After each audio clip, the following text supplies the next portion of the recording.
Good evening, everyone. I will call this Bloomington City Council meeting to order. This is a special meeting, Monday, November 25th, 2024. Thanks, everybody, for being here on the council. I know we are short one. I know Councilmember D'Alessandro will be remote this evening, but we do have the rest of the council here with us, and thanks to the staff for being with us as well. We have only a couple of items on our agenda tonight. We have item 2.1, which is a discussion about the final 2025 tax levy and budget. And then item 2.2, which is a discussion on the rating analysis for future capital plans. And item 2.3 will finish up as we always do with our city council policy and issue update. So that will be our agenda for this evening, council. Unless you can think of anything else to add, we will charge forward with that. And I am going to turn it over to our budget staff member extraordinaire, Kari Carlson, to lead us through our item 2.1, the final 2025 tax levy and budget discussion. Thank you. Thank you, Mayor and Council. Good evening. Tonight, I'll review our budget process, review our community engagement efforts, and highlight key investments that are in this budget. We'll also highlight efforts to enhance revenue and organizational efficiencies, as well as discuss staffing requests in the budget and impacts on the median value home with a proposed tax levy, and also proposed changes from the preliminary tax levy that was set in September. The 2025 proposed budget aligns with our key strategic priorities of a connected and welcoming community, a healthy community, and a community with equitable economic growth. As a review of our budget process, every year city staff engage in comprehensive budget process to determine the cost of the services that we provide, and requests from departments include adjustments for anticipated expenses and revenue projections. And the department budgets are reviewed with the city manager and assistant city managers, and they ensure alignment with city goals, our financial constraints, and our long-term plans. The collaborative process ensures that the budget reflects Bloomington as both a remarkable community and workplace where people want to be, and it aligns resources with the city's vision for the future. So we are nearing the end of this budget calendar that you've seen many times, and I have tonight's date highlighted in a red box. So this is the meeting to discuss where you want to bring the final budget and tax levy for 2025. And of course, the Truth and Taxation public hearing is going to take place in a couple weeks on December 16th. And that is the date where the final 2025 tax levy will be set. And I have some updated results from the last time I shared this with you from our public engagement around the budget. And so, as a reminder, from June to October, we actively engaged with the community to discuss budget and city spending, and we were at the Juneteenth celebration, a Wednesday farmers market, the Learning Link Up that we did in combination with the school district, the On the One Music Festival and the South Loop, the Saturday farmers market in September. We were at the Pride Festival also in September, and the fire department open house. And then also included in this evening's agenda materials, there is feedback that we gathered from those community in-person events, and also responses from the Let's Talk Bloomington online survey. So also as a review, these are the updated numbers though. At those budget tables at community events, we've had the activity that we've had the last couple of years, where it features an activity where participants use chips that represent their property taxes, and they allocate those across 6 categories based on their priorities. They have the option to put them all in one category, or they can split them however they think that the city spending should be prioritized. And so from the data collected from all 7 events, Parks, Arts, Recreation, and Natural Resources, that category received the most chips from those in-person events, with 23% of the total. And then second was public safety, so that would be police and fire, also legal. That had the second most at 19%. And this is something that I haven't shared before, just the detail with all of those events. So examining the 7 events individually, it becomes clear that the first and second highest rated categories does vary across the different events. So this year marked the first time we hosted tables at Juneteenth, the Learning Link Up, and the Pride Festival. We had not attended those events in the past. And just notably looking at this, all 6 of those spending priorities were represented in this chart on the slides at least once. So they were either the first or second choice, or came up as first or second for the highest number. And so this underscores the value of engaging with residents across multiple events and locations just to ensure a comprehensive understanding of their priorities. And we also have a similar activity online on the Let's Talk Bloomington budget page. Online participants can rank those same priorities that are at the tables in the budget activity game, but they rank them on a scale from 1 to 6, with 1 being the highest priority. And so the investments we are making both historically and into the future align with these priorities. And on the survey, facilities and infrastructure were ranked as the highest priority, and then followed by public safety.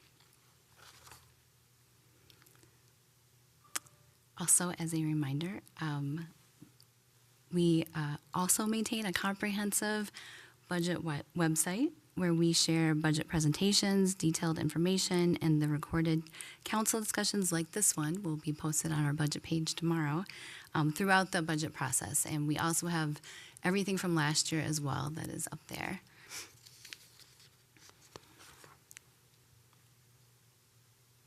Yep, Yes. absolutely. Yes. Councilmember Moore.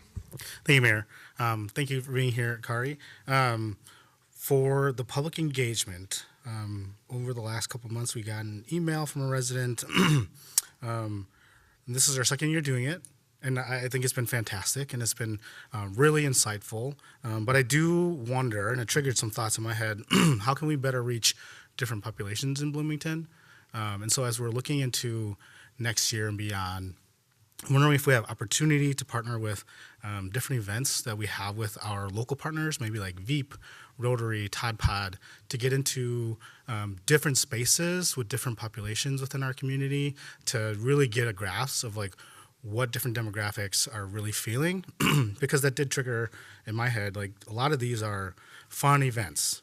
And so it's not exactly it's a different mindset when you're talking about budget. So I'm wondering if we can partner with our local organizations to really drive that continued community engagement and see, do those results line up with what we're seeing at different events, or are we missing something somewhere that we can better tailor and get a better understanding of? So that's kind of where I've been thinking with our community engagement as we continue to move this forward. Yes, thank you, Mayor, council members, Councilmember. Well, I appreciate that feedback. I think we really started with pretty robust community engagement back in 2020 with the Community Budget Advisory Committee, and it's grown from that. So I think we continue to look and see how we can improve that and get out into the community and get good feedback. So yes, I think we can definitely look into doing something like that next year. Thank you.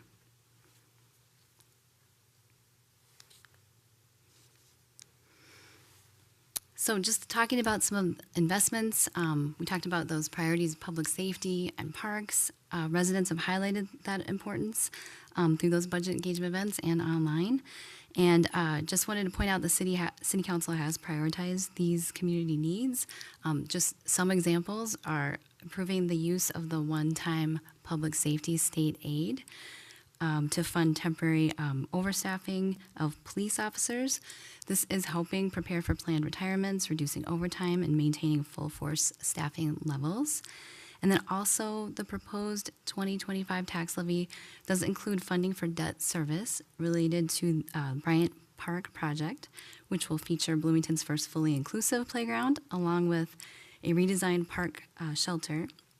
And additionally, Levy supports the development of Tretbow Park, or redevelopment, which will include a bike skills park with an all-wheel track and gravel course designed for mountain biking.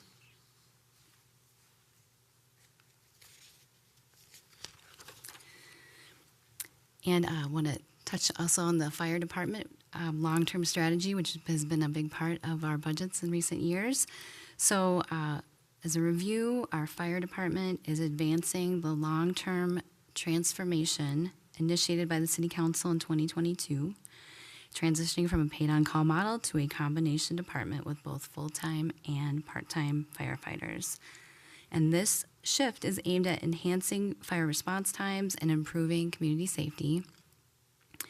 Each year, we are adding additional firefighters to reach the goal of 75 full-time firefighters, 65 part-time firefighters, and 15 command staff and fire inspectors.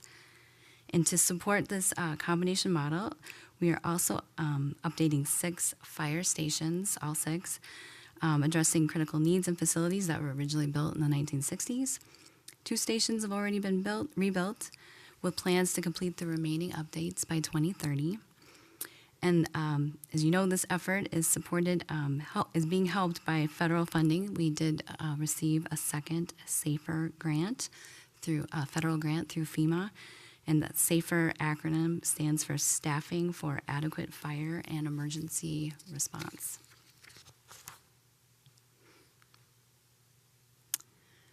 I'm going to highlight just several revenue enhancements, also budget efficiencies. First, as I just said, we successfully secured an additional SAFER grant that does fund 18 new firefighter positions for the next 3 years. We also leveraged grant funding to add 9 new public health positions, and these roles are instrumental in meeting foundational public health responsibilities. In addition, we eliminated the property tax subsidy for the Dwan Golf Course in 2025. Over the last 5 years, the course has experienced an 80% increase in revenue, allowing it to operate sustainably without additional taxpayer support. Our legislative action team has been working diligently on state and federal grant opportunities to support initiatives. We've restructured the city's contributions to health insurance premiums to improve financial sustainability while continuing to invest in our employees. And we've also recently executed a cooperative agreement with the Three Rivers Park District to take over the operation and management of city-owned portions of the Metropolitan Regional Park System. And there's also been reorganizations in the city with the city's executive leadership team, city clerk division, and the IT department. And those changes have streamlined operations and will continue to improve collaboration across teams.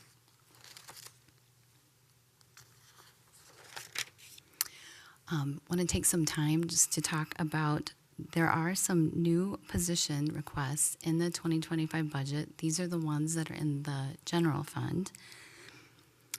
And these new full-time staffing requests address service needs across 4 different departments. I'm just going to talk a little bit about each one of these. The positions were discussed during the individual department budget presentations over the past couple months, but just as a little bit of a review. So for the Parks and Recreation Department, they've identified the need for a new recreation manager for the Community Health and Wellness Center facility. And by hiring this recreation manager position in 2025, they can participate on the planning team and collaborate with the community center manager during the design and construction phases. And the legal department emphasized the importance of another crime victim liaison position that would be dedicated to providing support and advocacy for individuals impacted by crime. And that position would help ensure victims have access to necessary resources and guidance throughout the legal process in order to meet our statutory obligations to victims. And then in finance, the request for a target market program coordinator for next year focuses on advancing equitable economic growth and would require a dedicated staff member to manage the work and ensure compliance with which would require new purchasing policies and guidelines with departments. And then the fire department is receiving 18 full-time firefighters. That is being funded in 2025 budget with the SAFER grant. Also in the budget, though, is the department's requesting 2 new assistant fire chiefs whose leadership would play a key role in managing operations and supporting the transition to that combination staffing model. And then this next slide, these are positions, new positions that are requested in the 25 budget that are not in the general fund. And they reflect needs in 3 other funds, which are the Center for the Arts, the Ice Garden, and the Facilities Fund. So during the Center for the Arts presentation, the immediate need for an assistant manager was emphasized to address the growing operational demands and ensuring the facility continues to deliver high-quality services to the community. Additionally, the reclassification of a part-time maintenance and production superintendent for the Arts Center to a full-time role is essential for ensuring consistent management and oversight of the production needs and facility maintenance. For the Ice Garden, the request for a full-time arena specialist to start in September of 2005 was discussed as vital to maintaining operational efficiency and addressing the growing demands of managing ice operations and events. And then the need for an additional service technician within the Facilities Fund was highlighted to maintain the level of service required across city-owned facilities, ensuring the safety and functionality of buildings.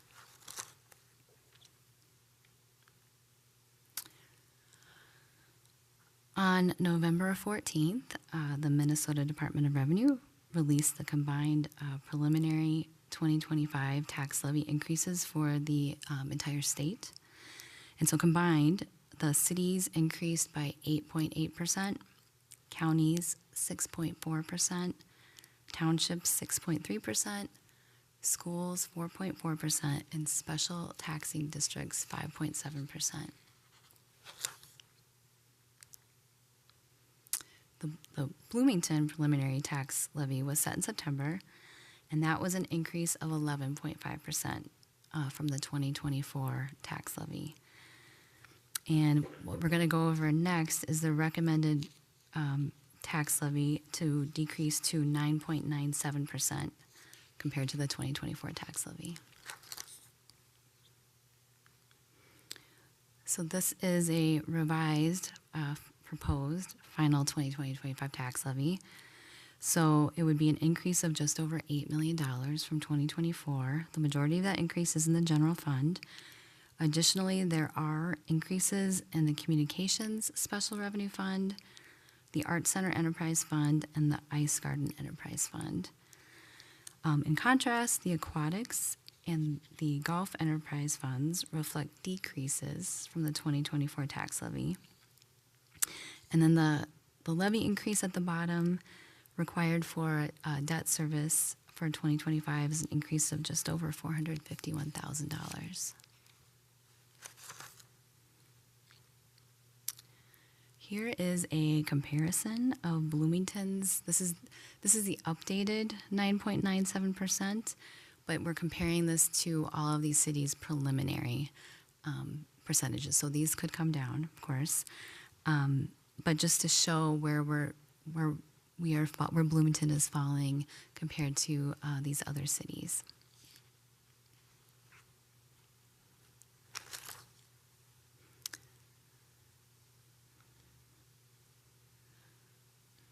And then this is the impact of a 9.97% increase on the median value home. And so a 9.97% increase to the tax levy would equate to a 7.68% increase for the median value home. And that is due to a few different factors, including the median value home you can see has remained relatively flat compared to the previous year. And while commercial and industrial values did have some gains, so there's some shifting there. And then also there was an increase in that homestead market value exclusions that did impact the median value home to bring down that taxable value.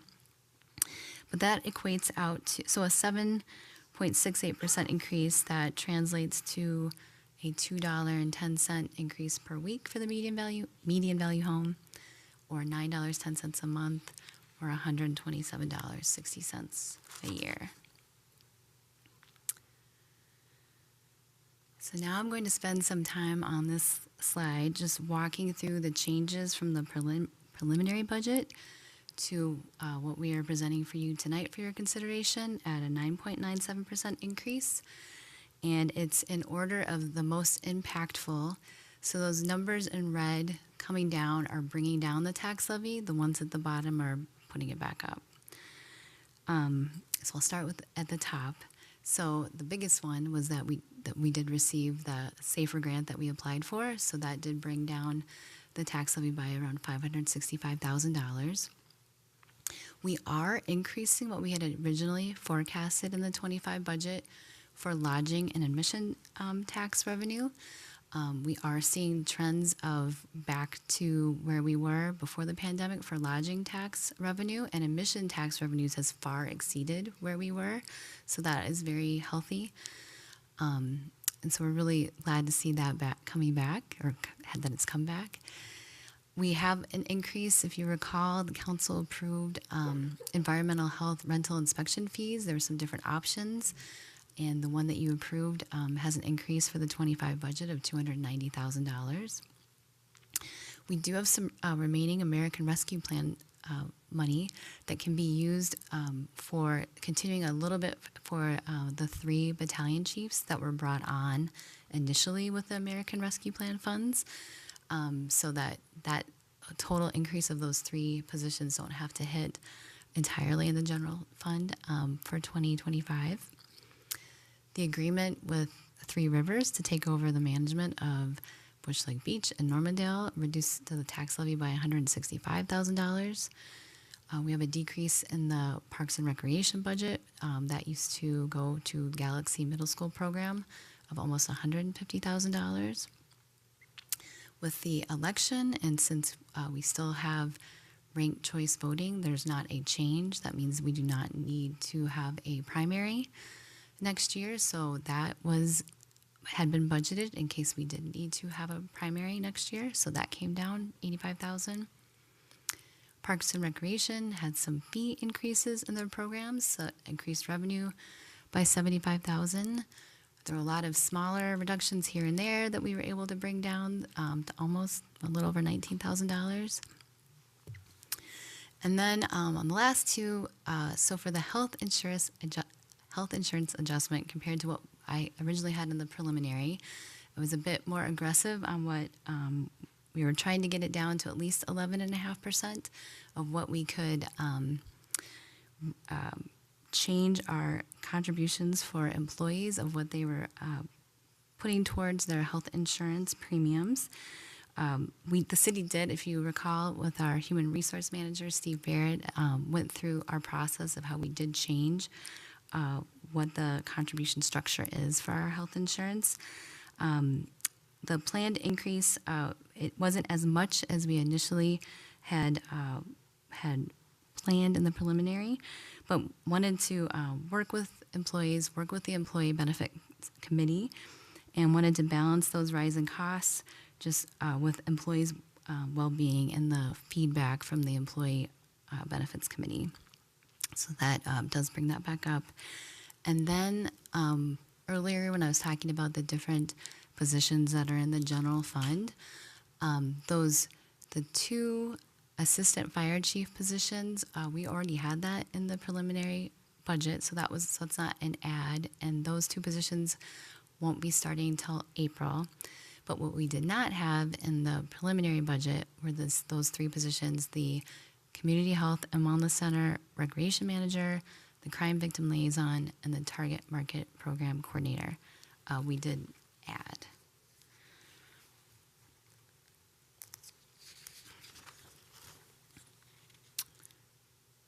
I think I went too far.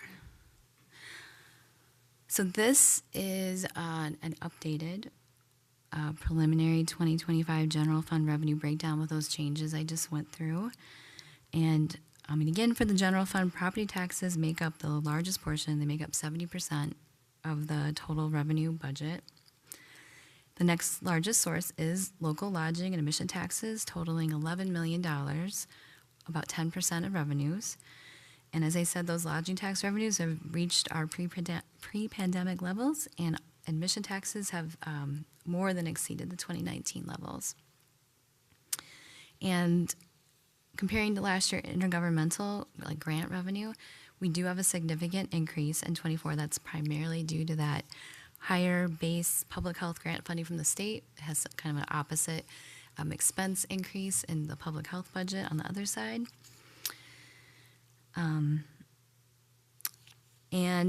We did look, we always at this time of year are looking to see, like for our forecasted revenues, if we want to make any changes. We did make changes for the lodging and admission tax revenue. Looking at that permit revenue, it is lower than in previous years, but the recent analysis by community development, they do not believe that warrants increasing those permit revenues.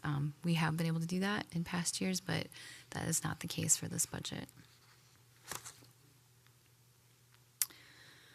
And then the expenditure side, the total amount is the exact same amount as the revenue side. We have to have a completely balanced budget.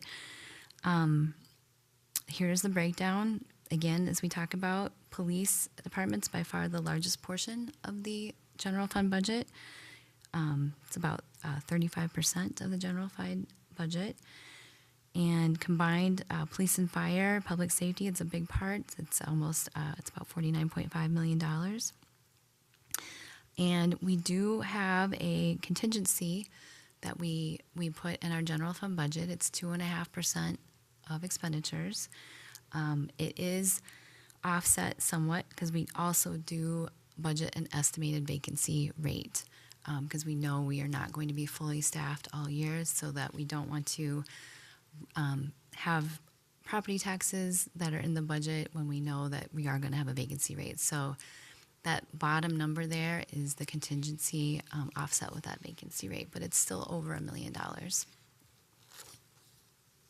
And if things go according to plan and we don't need to have the contingency, then chances are we would have $1 million or more in positive budget variance, unless there's unexpected things that happen.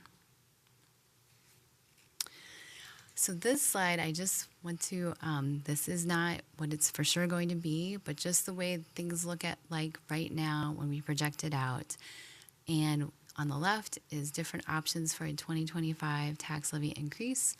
And on the right is 2026. And that 2026 number does right now include, just for debt, a 3.35% increase. So that is bringing those numbers up 3.35%.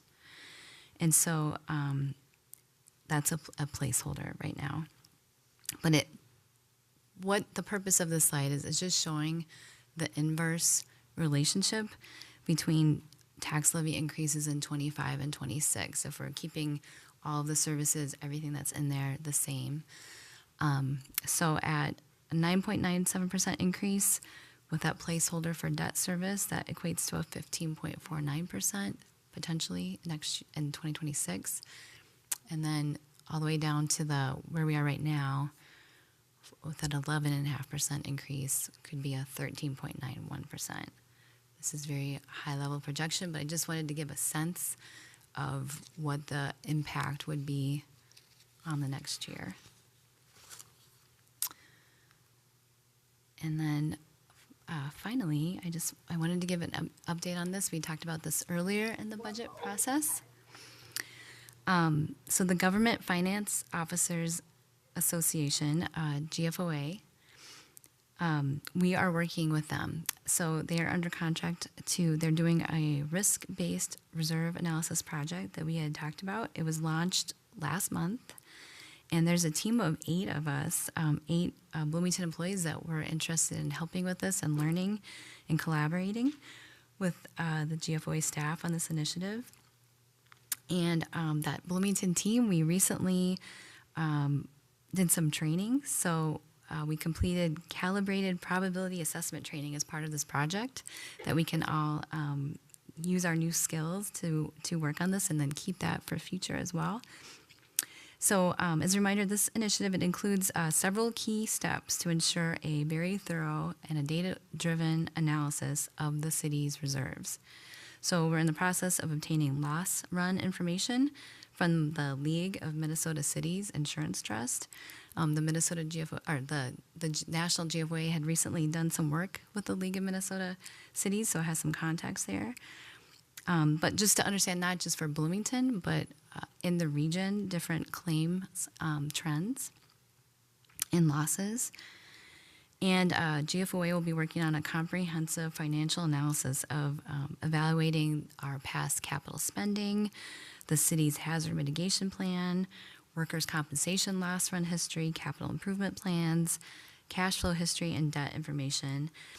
And they'll be assessing the impact of also recent, city contribution changes on what we've changed recently with health insurance and our employee benefits fund. Also, we're going to be looking at, we're currently looking at reviewing potential changes to paid time off benefits for new employees, and that would affect the accrued benefits fund. So they're going to do some analysis for us on that and how that could affect those liabilities. And those changes, we've recently started reviewing that as well. Changes possibly to new employees for paid time off, with also using the employee benefits committee to review that and get feedback.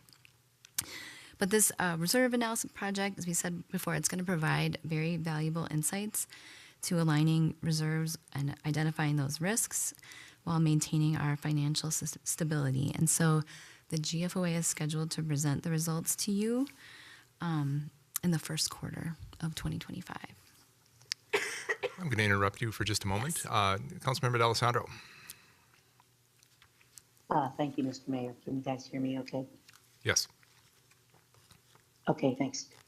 Yeah, thank you. On the previous slide, I just had wanted to understand a little bit more about the debt increase that you're projecting for 2016. If you could define for us what projects are contributing to that increase at the moment. Realizing they're not like actual numbers, they're estimates, but I'm curious as to what in particular we're planning to start next year that will be involved in increasing the debt there. What bond projects are they referring to? And Lori Economy Scholler makes an appearance. Good evening and welcome. Good evening, Mayor, Councilmember D'Alessandro.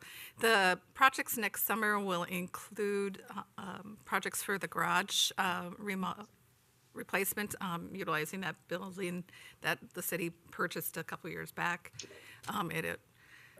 Debt issues for the sales tax bonds for the Community Health and Wellness Center. It includes up to right now in the parking ramp garage. Should a parking ramp garage be needed for the Community Health and Wellness Center, and it includes our normal fall road reconstruction bonds. Very good. Okay. Thank you. That's helpful. So some of them are speculative, meaning they may or may not be required. That's helpful. The other question I have then related to specifically the sales tax bonds. I'm curious about the debt service there as it relates to the sales tax revenues that we're currently incurring. So I guess maybe the question I would ask is, are we not on track to be able to kind of keep pace, if you will, with sales tax revenues against the debt service for those projects? Maybe said another way, it's just too big, so we can't stay ahead of it in that regard, so we have to issue at least in the short term.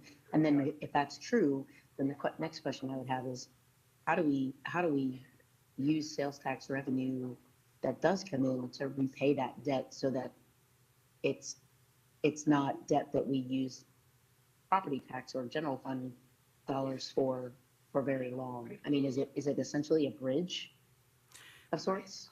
Mayor and Councilmember D'Alessandro, currently for the sales tax bonds, All of those are repaid back with sales tax. We currently have no city debt levy piece in regards to those. I was just mentioning the type of bonds that we would be issuing this summer for the 3.5%.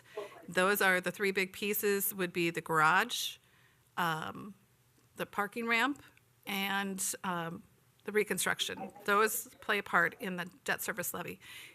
Revenues coming in on the sales tax are, if we receive $1.1 million every month, and we have, we are making the $12.5 million that we have projected for debt service. So year to date that we have received, we are doing very well on our sales tax revenues. Understood. Okay, that's helpful. Thanks for the clarification. Mr. Mayor. Mr. Brugge?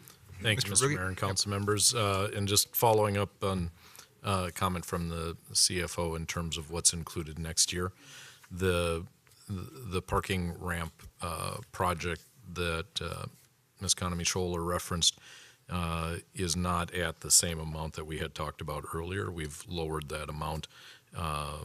So if we do have to have a structure, that we have a placeholder there.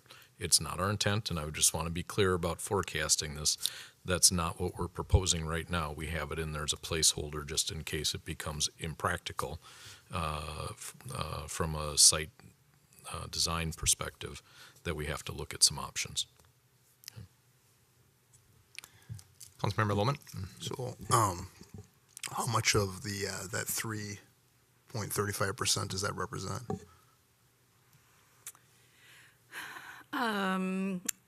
Right now, we're at the $10 million mark in that projection. And so, and I would have to say, same with the garage. Right now, that is 27 million. We're budgeting 28.6 with cost of issuance on that one. So if we can bring any of that down, and on the December 2nd, you'll have a presentation on the garage. And then we'll have the CIP coming up on December 16th. So, and then also on the P&P, we have the roads going forward. It will depend on the bids that come in May. So hopefully it all comes down, but we won't know on the cost of all of those, and even the cost of issuance and what bonds we're issuing until next October. So the whole debt piece and how we bring down the tax levy, it gets us to preliminary and then to the final next year. So essentially, I get it's all an estimate, but just trying to figure out kind of what you're thinking, for that. So it sounds like a third, a little more than a third. And if I could ask a question about this slide in particular, as we go through budgets and we look at the capital funds that they have and those large numbers that we see, is this what we're talking about in terms of this is? I mean, I've always seen them as rainy day funds or saving up for a future project or that kind of thing. Does it go with that deep into cash flow, debt information, workers' compensation? Does all of that come out of those specific funds for those specific departments? Am I understanding that correctly? Yes, Mayor, that is correct. So this is what we were talking about when we Yes. say, okay, all right. Mr. Brugge? Yeah, thank you, Mr. Mayor and council members. The mildly complicating factor is that all of these different funds have different needs attached to them. So some of them, to your point, Mr. Mayor, are ones where we have large capital expenditures in the future, and so we know we have to carry a larger balance in anticipation of that. Some of them are balances that we have to carry according to our financial policies or based on government accounting best practices. So the work that the GFOA team is be doing with our staff is going through and understanding exactly what are the needs in all of those different funds, what are the requirements, and then we'll look at whether some of those funds potentially are blended or over-resourced or whatever it is that, that's what we'll come back and talk to the council about. So, All right, thank you. Thanks. And this was my last slide. There's just one more. I couldn't advance it, but it just says discussion. So that was the end of my presentation. And so at this point, we're just looking for more of your questions or city council feedback. on this proposal and the direction that you would like us to take in preparing for that December 16th public hearing. Thank you. Councilmember Nelson. Yeah, thank you. Thank you, Mayor. Sorry. I am just wondering on this GFOA, well, if I understood what I just heard, will this also include all of the working capital accounts? Or is it just the ones that are listed here? Because we have working capital for water, sewer, all of those. We have working capital for park maintenance, for facilities, for fleet, all of those things. Is that all included, or is it just these items? Mayor, council members, Councilmember Nelson, we're looking at all of the funds. Just want to highlight some of the different things that changes that might impact that we're doing that they're going to be analyzing, but all of the funds. Okay, thank you.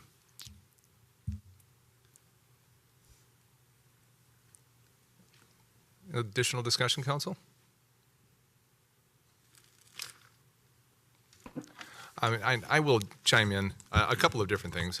First of all, the number for next year, and then the number for next year concerns me, like I'm sure it does everybody, and also the fact that it's this is in the context of things we can control, and there will be a number of things I think over the next year that we cannot control, and my concern is that number is going to be it could be higher. And it could be in the context of some pretty significant increases at the state level as well, and some fairly big disruptions at the federal level in terms of workforce and federal funding and so on. So, that concerns me. And so we're going to need to be creative in a lot of different ways. And I would encourage staff, start thinking creatively and aggressively now. And the reserved analysis project, I think, is a good start. I think any of our capital investments within the departments, I think, just need to be looked at. We've got to look at this all different ways. Councilmember D'Alessandro, could you mute, please? I think we're picking up some chatter in the background. Thank you very much. My second thought, and again along those lines, I'll admit you've heard the council talk about that this year's number and the concern about the size of this year's number.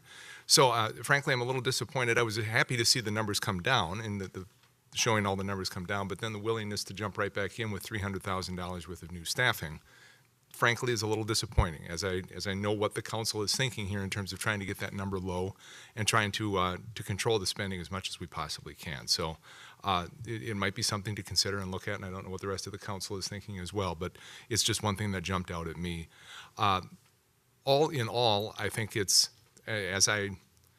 as I discussed last week, a question that we had, I think this is a budget that meets the needs and the demands of what we hear from our residents.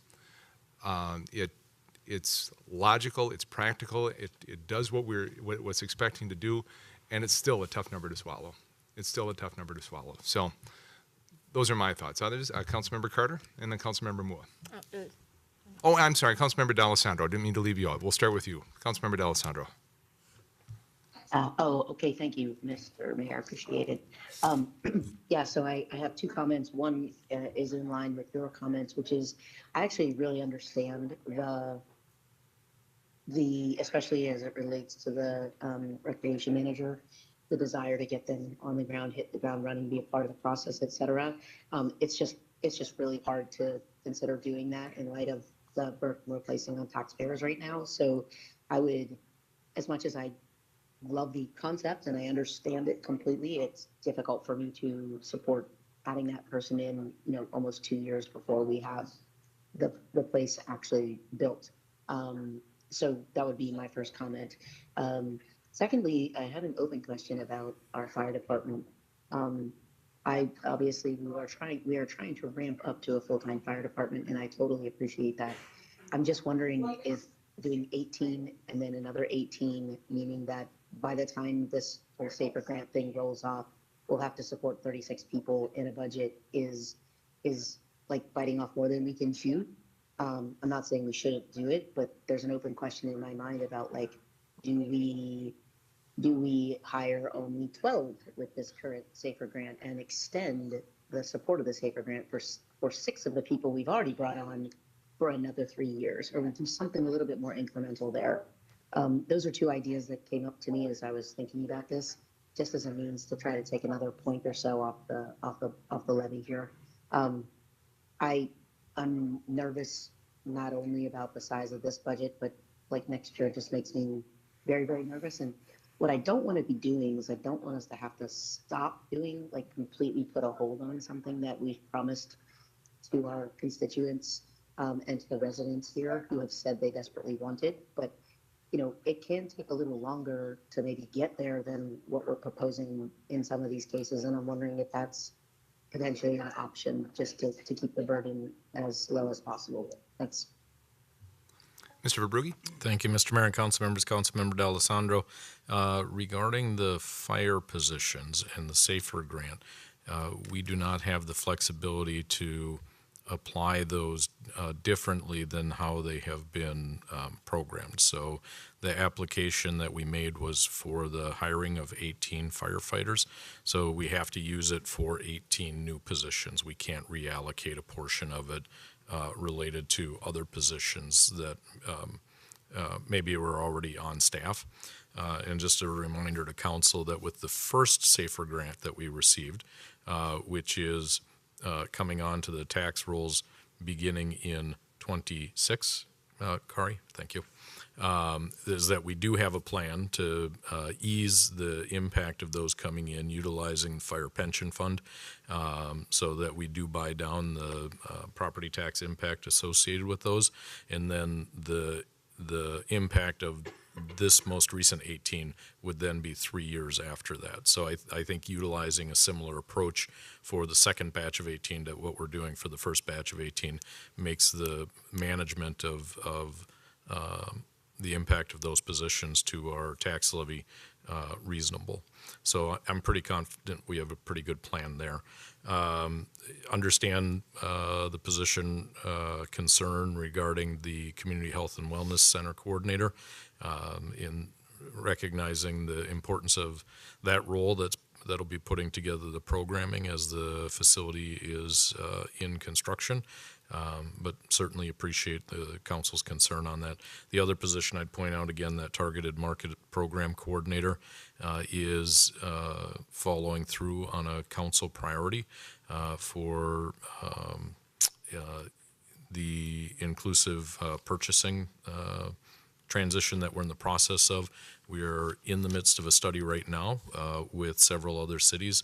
It's a study that has to be done to determine the market basis for that program, and we have paid to participate in that study currently.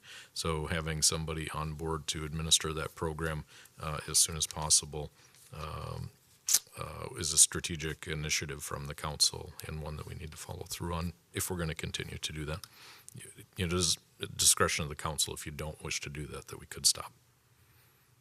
But I would recommend that you don't tell us to keep doing it if you're not interested in funding that position, because we need a body to administer that program. Councilmember Carter. Thank you, Mayor. So first, I just want to acknowledge that for several years we have made a dedicated effort to fund public safety, right? And I think we have all been very supportive of that, and it's been the right thing to do. At the same time, we've kind of asked the rest of the departments of the city to kind of hold steady, right? And I think we've kind of just come to a point where that's no longer possible. We have to continue to make the investments in public safety, but we also know that there are other areas of the city that also need investment. And so I guess I just want to say that because I acknowledge the challenge that staff are facing as needs continue to be there. And I also want to I do appreciate the places where you have found efficiencies. That's really important. It's what we asked for. I would be curious to know what is kind of the list of things that we could consider cutting if we wanted to get lower. So you just talked about one of them, and there are trade-offs, right? There are consequences to that decision. But I think it would be helpful to understand kind of what are those options and what are those trade-offs or consequences. Because I think for me, at least, it would be easier to make the decision then. right now, to me, it's like we kind of naturally go to the new staff that are being requested, but maybe there are some other options. And one thing that comes to mind for me is we talked about in the past, and forgive me, I can't remember where we've landed on it. I mean, are we still going to do residential snow plowing of sidewalks? Sure. Is that a place that we can find cost savings if we decide we don't want to do that anymore? Since our policy is not to do it, do we want to actually align our budget with the policy?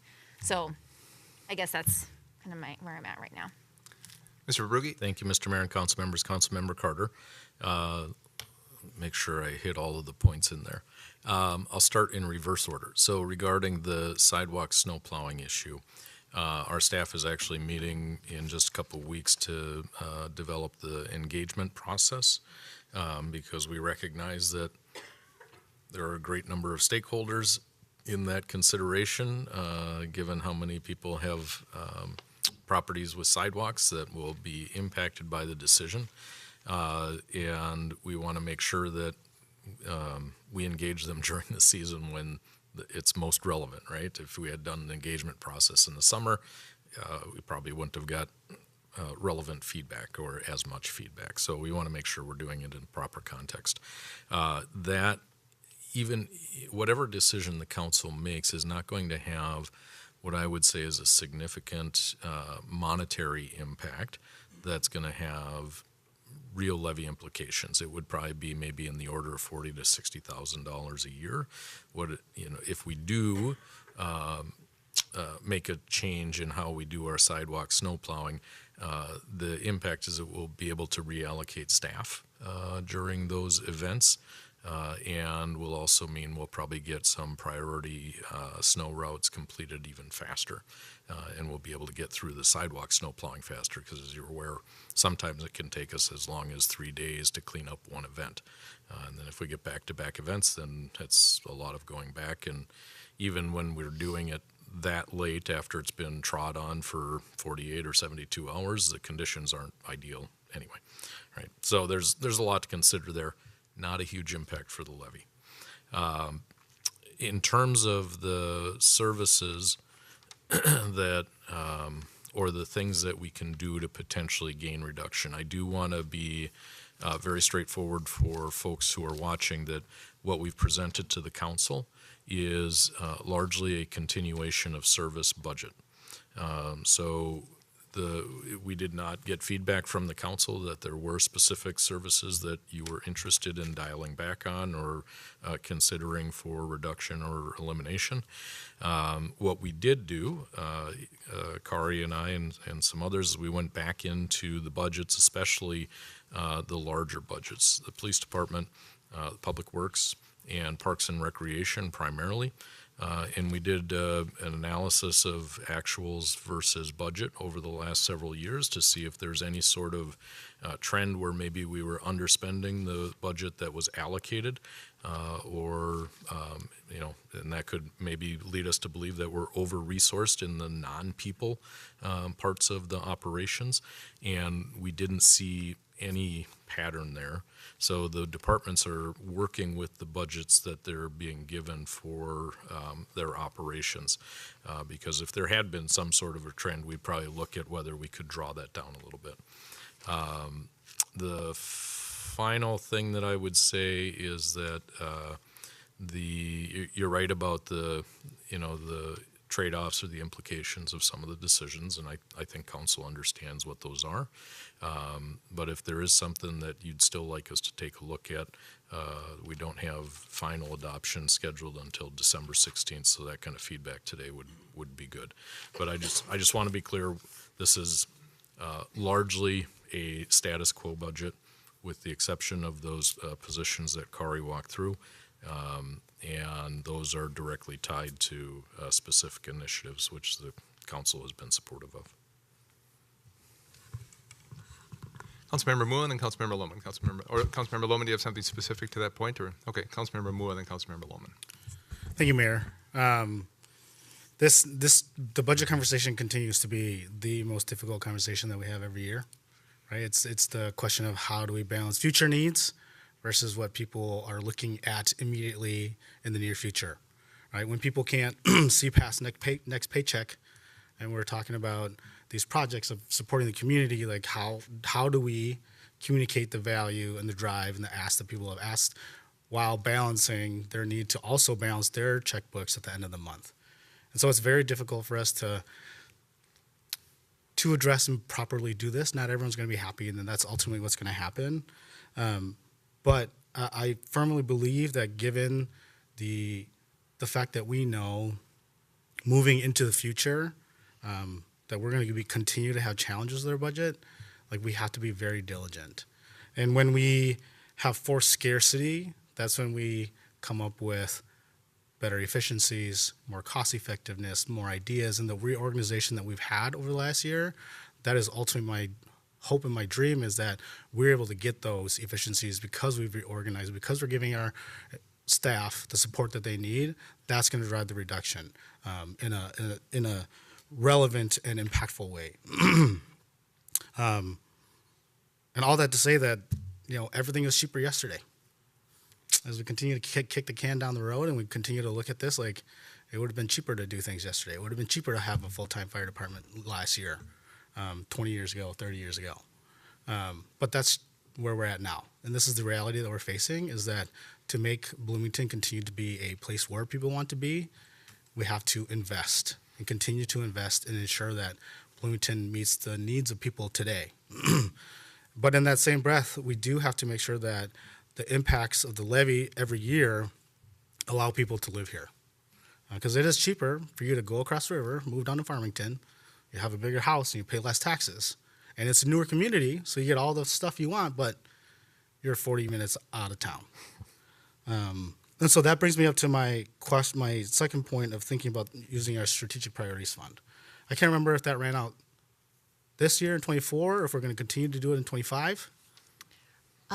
Mayor and council members, Councilmember Mua, the strategic priority tax levy stabilization amount is going to continue. It's in 2025. It's not in 2026 right now, which is also making that increase in that projection for 2026. Okay.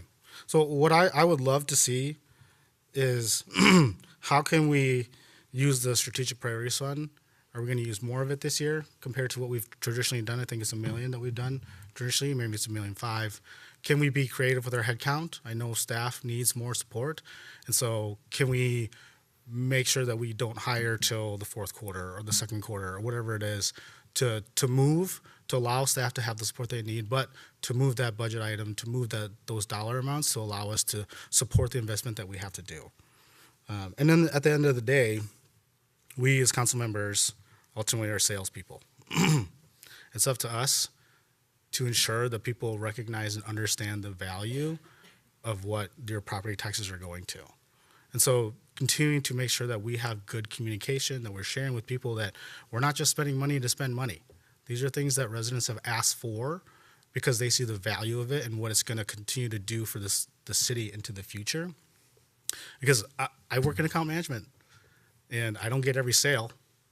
But when I have relationships, when I create and share the value of the story, they might not pay today, but they'll understand the value tomorrow, and that's when we continue to build and move in those relationships forward. And so I would encourage all of our city council members to continue to stay engaged with our residents as they come forward, to make sure that we can communicate that story and make sure that staff is sharing that story in the Bloomington Weekly and everything that we do to ensure that residents understand where their money is going. They can tangibly see that it's making their city a better place every day. Thank you. Thank you, Councilmember. Mr. Verbrugge. Thank you, Mr. Mayor and council members. Councilmember Mua, thank you for the questions. Regarding the Strategic Priorities Fund, you're correct about the amount. Thank you, Kari, for the clarification. So it's about $1.1 million for 2025. So thinking ahead to 2026, if you're looking for a place where you could potentially reduce it, you could continue the strategic funds transfer into the budget. That would be a little more than 1% of reduction. We have planned for phasing that out just because from a budgeting perspective, maintaining a structural imbalance isn't ideal, right? But the reason we set that up in the first place was coming out of COVID, understanding that we were trying to minimize the tax levy impact to residents, and felt that that was a reasonable approach 3 years ago. council can determine that that's a reasonable approach to continue. I wouldn't recommend that you increase it for 2025, but that certainly is something that the council could consider. There's funds available. I think we're at about $4 to $5 million is where we'll land here in a couple months with that fund. So there are funds available. It just means you've got a bigger nut down the road that you have to resolve for. And if I can go backward just for a second to the comments about the recreation coordinator or manager position, I neglected to say that we do have an offset in the budget for that amount. There's a program that we had been funding through recreation through the school district as part of a master agreement that has been expired for many, many years. And as we're renegotiating a master agreement with them, we've indicated that we're going to stop funding that particular program because there isn't any real benefit to the city by doing it. So it is a place where we've made a reduction in the budget and we've filled that with the position. So there is a trade-off. It's not new spending. It's a new position, but it's not necessarily new spending. If you still want to eliminate that position, though, that's an option to the council. Councilmember Lohman. Thank you, Mayor. Mayor, I do appreciate your comments that you made about next year. We don't know what the federal government will look like and what we will face with that. And I guess that's kind of the question I kind of ask myself here as I look at this. Now, I know I've, certainly have a differing point of view in terms of how we should do this, and I'm not going to go over that, I promise that. But I guess my question is, we look at the overall tax levy for the annual year of $127. And the question I ask myself is, what amount are we comfortable passing on, this next year to those residents? Is it 100? Is it $50? That's the piece that I'm trying to have a better understanding in terms of what our goal is if we're trying to cut things back and cut things down into. That's really where I'm trying to understand what number are we trying to be comfortable with in terms of trying to get that number where we want it to be at. And then, as I look at that, and I want to be careful about how I say this. I know that, certainly, we have seen some changes here. And we've had some inflationary things that have taken place over the last couple of years. And folks, we know folks are struggling in terms of trying to pay things off. But it just seems to me that what we have here, what we're proposing, and what we have as an option here is relatively a pretty good deal in terms of what we're looking at here, in terms of what we're offering, in terms of that amount and the things you get for that, in terms of public safety, and certainly I won't go down my thing that we should go a little higher, but I'm not understanding kind of where it is we're trying to get this down to. Are we trying to do something to get it as low as possible? And I get the whole point in terms of trying to put the pressure on that, in terms of trying to get that. But I do get concerned each year. We kind of do this thing where we're trying to get under 10. But where do we want to be underneath 10? And I'm more than willing to help with that in terms of trying to get us down to that number. But I just like to know what that number is that we're trying to achieve each year, and how do we do that to achieve that number that folks can rely upon that's underneath 10%. And it looks like next year is going to be a real challenge to get underneath that 10%. And so that's kind of where I'm sitting at today, that if we want to consistently provide under 10, then there's some things we probably need to do this year to achieve that next year, if that's going to be our goal. So we got to start eliminating stuff this year if that's what we plan on doing. I have one other question. In terms of the tails, when it comes to the SAFER grant and those, what do those look like? I know we've got the fire pension piece, barring nothing catastrophic happens there, which is always my fear. I know we got a ton saved up there, but what does that look like after that year? What does that hit look like? Mr. Verbrugge. Thank you, Mr. Mayor, council members. Kari, do you want to walk through the transition for for bringing the first batch of 18 on?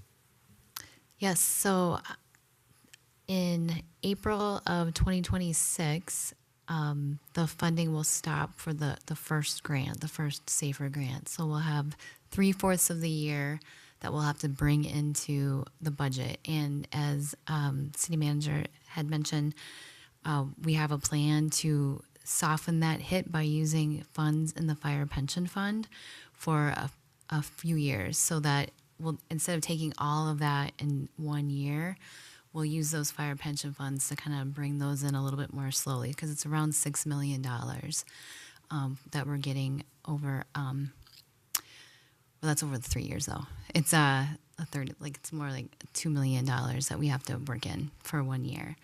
And so then this next SAFER grant is going to start in April of next year. So then we'll have 3 years. It'll end. When will that end? April 2028. 27, 28. So we plan to do the same approach where we do have quite a buildup in our fire pension fund and the reserve, because we've had good years of investments. So rather than taking that hit in 1 year, we should be able to bring that in a little bit slower. But at some point, all of those 36 firefighters are going to be part of the general fund budget. So we'll look a little, so when I look at I think it's page 25 with the police and fire, that number will increase. And so that percentage of the overall police and fire will make up a larger percentage of our overall budget. Yes, Mayor, council member Loman, that is correct. That's around a little over $2 million for each 8. So more like $4 or $5 million will be added to the fire budget eventually. Councilmember D'Alessandro, then Councilmember Nelson. Councilmember D'Alessandro. Thank you, Mr. Mayor. Yeah, just two thoughts on that. First off, one of the things, so if the question is between now and the 16th of December, what can you give council to make a better or more informed decision? I'm going to ask for this again. I'm hoping that it's something that we can do. But to the question that Councilmember Loman just asked, I don't know why we can't get a view that says, here's the project, the program to convert to a full-time fire department. It means that instead of the operating costs of the fire department being X, it means that the operating, in today's dollars, right? The operating budget of the fire department will be Y. And as such, between now and Y, whenever that happens, we have 3 things that we need to fund. Number 1, we need to fund the onboarding of those people. Number 2, we need to fund the construction of the places to house them, i.e. our 4 other fire departments, our firehouses. And 3, we need to plan via levy or whatever else, right, or a new grant program or whatever it is to support the operating of that thing when it is complete. Why can't we get that? Because I feel like I can't keep only looking at this from a year-to-year perspective when we know it's something that's going to take us through 2020, 2030, 2035, whatever it is. Similarly, with our parks master plan, you'd think we'd be able to say, like, here's what we've agreed to, here are the 3 parks that are underway, and they're not going to be done until 20 whatever, and it's going to cost a difference of X to Y to maintain them under our new service levels once they're complete. Like, this just feels like something we should be able to get. And so, and the reason I say that is because to Councilmember Mua's point about telling this story, I am making it up as I go if I don't have that information. But I can have a very comfortable, data-driven conversation with the public about these strategic investments if we have that laid out. The other thing that it will do is it will give people an understanding of when it will end. Because right now I feel like we're just going to keep adding to the pile potentially in some people's minds, and it will never end. And at some point, we will end these major investments. Now, it doesn't mean we'll end all investments, but these major investments are once in 50-year type investments, and we will end doing them. So why can't we just help people understand when that is going to be? So my ask, if possible, between now and the 12/16 date, is that we try to put some of these narratives together for council benefit and also for the public's benefit.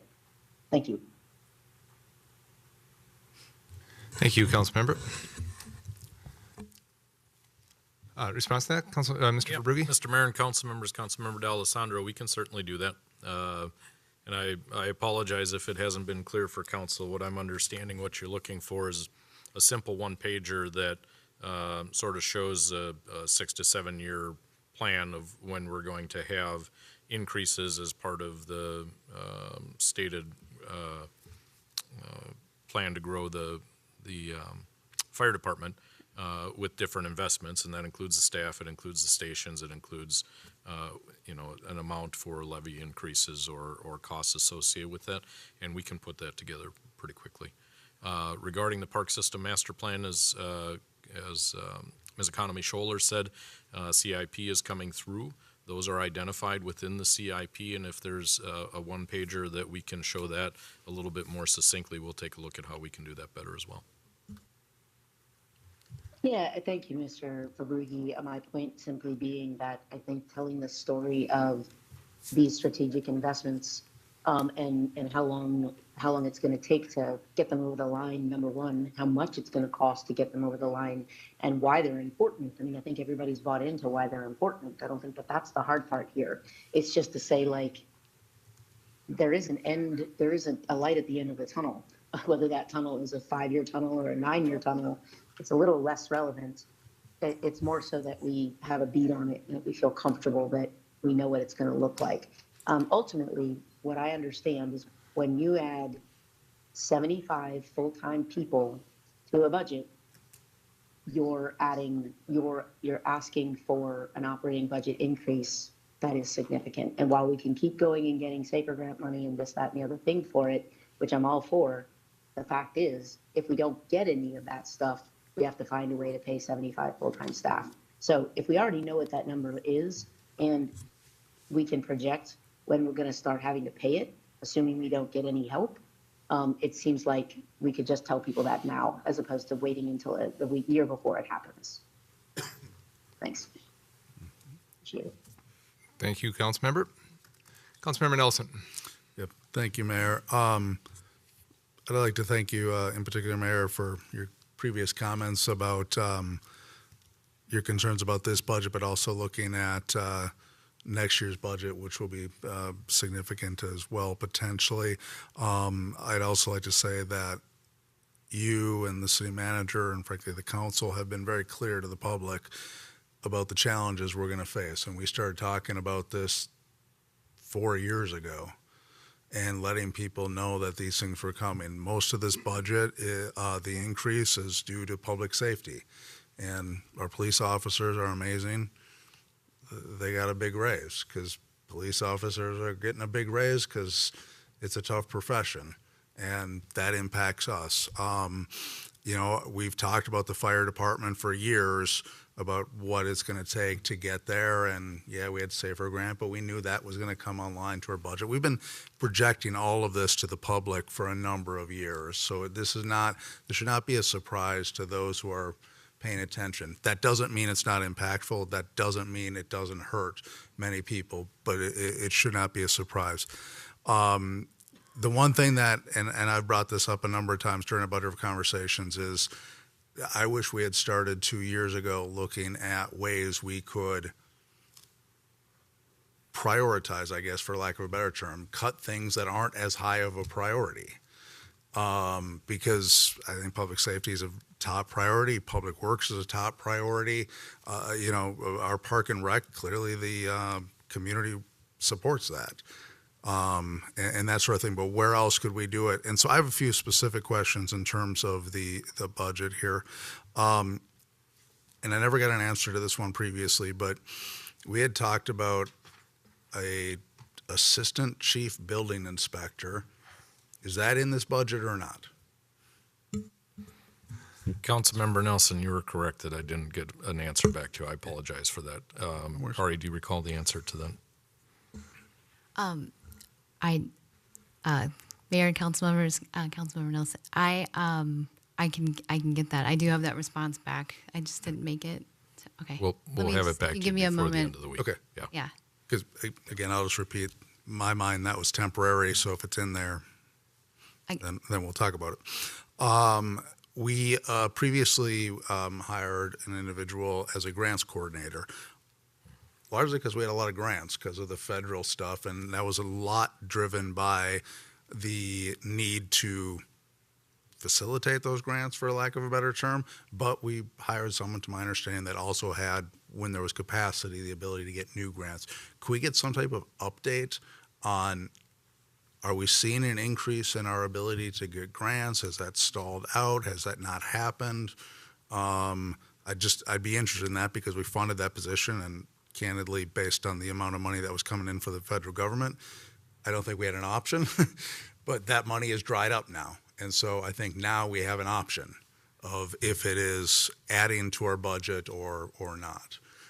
Based on, because other people obviously applied for grants in the past before that and got grants. So is this adding to it versus other stuff? I asked this recently about police overtime. I think it was Kari that got me information on that. I was concerned because there was a 25% markup on it, but 21% of that went to what I would consider employee benefits. So we're basically getting 4%. We're not covering any indirect costs on that. And by indirect costs, I mean we have to go out and hire people. We have to retain those people. We have to equip those people. And if I understand correctly, when they're doing overtime, they're wearing a uniform. They have the equipment that the city is providing. I think all of those indirect costs should be measured in some way and added into that fee that we're charging businesses that need that service. Plus, candidly, I don't have a problem in that area making a little bit of extra. To the extent that I do want our police officers, I know that they some of them utilize that to get extra money and support their families and things like that. So I don't want to do it in a way that would take away from them. But I think realistically we should cover not just our direct fixed costs, but all of our indirect costs and our management costs of implementation of that and that sort of thing. We talked about this before, the Dewan remodel. Sorry, I call it a remodel. It's not a remodel. So I don't know if that design is still in this budget. I'm very concerned about that, and I know the city manager and I had a nice conversation about this. I don't have the extent of the information about what has happened with water infiltration and things like that, if that can be remedied or not. Just in my private life, I run into significant amounts of people who have water intrusion, and I've never torn a house down because of it before. And I understand that this place had it had a restaurant in it. It was very nice at one point, and why it can't just be brought up to that without having to spend hundreds of thousands to design it and then whatever it's going to cost to rebuild it, I'm not sure. Another area that I've talked about before, redundant services. We continue to have an individual that does the ESSL and other things that the state does now. And I get it, but is it really a priority for us to be redundant with the state services? Or could we save money in that? This does raise a question about the crime victim liaison position, because the county provides crime victim liaison services as well. Are we being redundant? With that said, that is actually one of the new positions that I would probably likely support, given the impact on people. People that are impacted by crime, it is a very difficult period for them, and it's a system that makes absolutely no sense, and nobody knows how to navigate it except for people that do it every day. And so if we have the ability to support people that are going through probably one of the most awful times of their life, and we can support them, I can probably support that. I just want to make sure it's not redundant, like if the county's doing it and we could better utilize that relationship. So the park department is doing extraordinary work, huge amount of work, largely because of the local the local sales tax projects. Does it make any sense to slow down any of the other projects? Is there any potential savings from doing that? I know that that's just moving it forward, but in my mind, moving something forward, yes, it will cost more in the future, but that is an inflationary cost. There's time value of money. It is not a cost that adds up because it wasn't necessarily done on time, so all of a sudden everything breaks and you have to do way more. The project is approximately the same 2 years from now as it would be now. There would be inflationary costs, of course. But I have concerns about the new positions when they're coming on as well. That has already been documented or discussed. So those are some of the things that I want to bring forward, because I do think there are ways to save money within this budget, that just by focusing our priorities and, you know, not necessarily having to do everything all at once at this time. So that's what I've got to say. Thank you, Councilmember Nelson. We'll get to just second, Councilmember Rivas. Mr. Verrugi, response? Mr. Mayor, Councilmember Nelson, that was a lot. So, let me, did I what? No, I didn't actually. Thank you. Let me go back to one of the things you said at the very beginning, which is focusing on the priorities, because we actually agree with you. Kari, do you want to talk about what we're thinking about? It's not necessarily for 2025, but as we move forward, everybody's cognizant of what the next few years are like. So, Kari, do you want to talk about it? Sure. So one thing that we are going to be looking at, we have a demo coming up, is on priority-based budgeting. You're probably familiar with this. So the software that we have, our ERP system, is owned by Tyler Technologies, and they have fairly recently acquired the software that does priority-based budgeting. And so actually ICMA is going to be doing a demonstration, I think on December 10th, the International, what's ICMA? City Managers Association. So it's something that a lot of communities are looking at that have had these exact difficulties with their budget that we're looking at. So it is something that we can explore looking at with our current Tyler Technologies ERP platform. And so we'll be looking at this, and so it's very timely, and just we'll bring that to the council to see if that's something we want to look at. But it would be a different way of budgeting. I'm guessing if you've gone to any types of conferences, you've probably seen demonstrations on this, but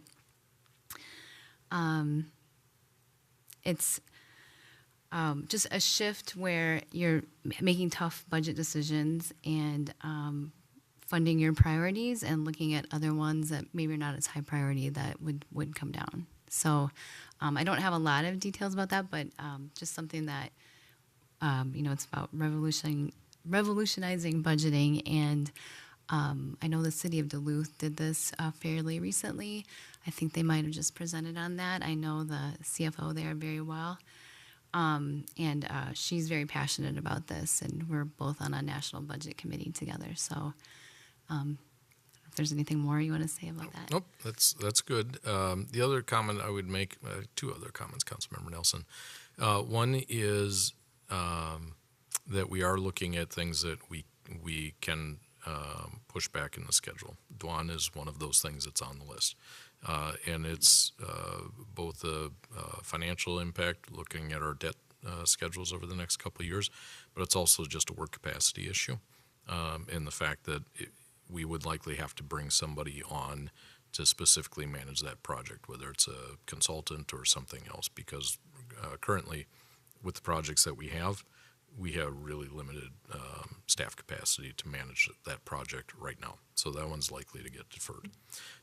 In terms of the redundancies, where I think we have those kinds of redundancies, we continue to see a value add. So you mentioned like the compliance person in our legal department, earned sick and safe time at the state is frankly, you wouldn't probably see the enforcement that the council directed staff, at least in terms of an expectation for what you'd like to see in enforcement if the state were doing it. And we talked about this last year, I think, too, that they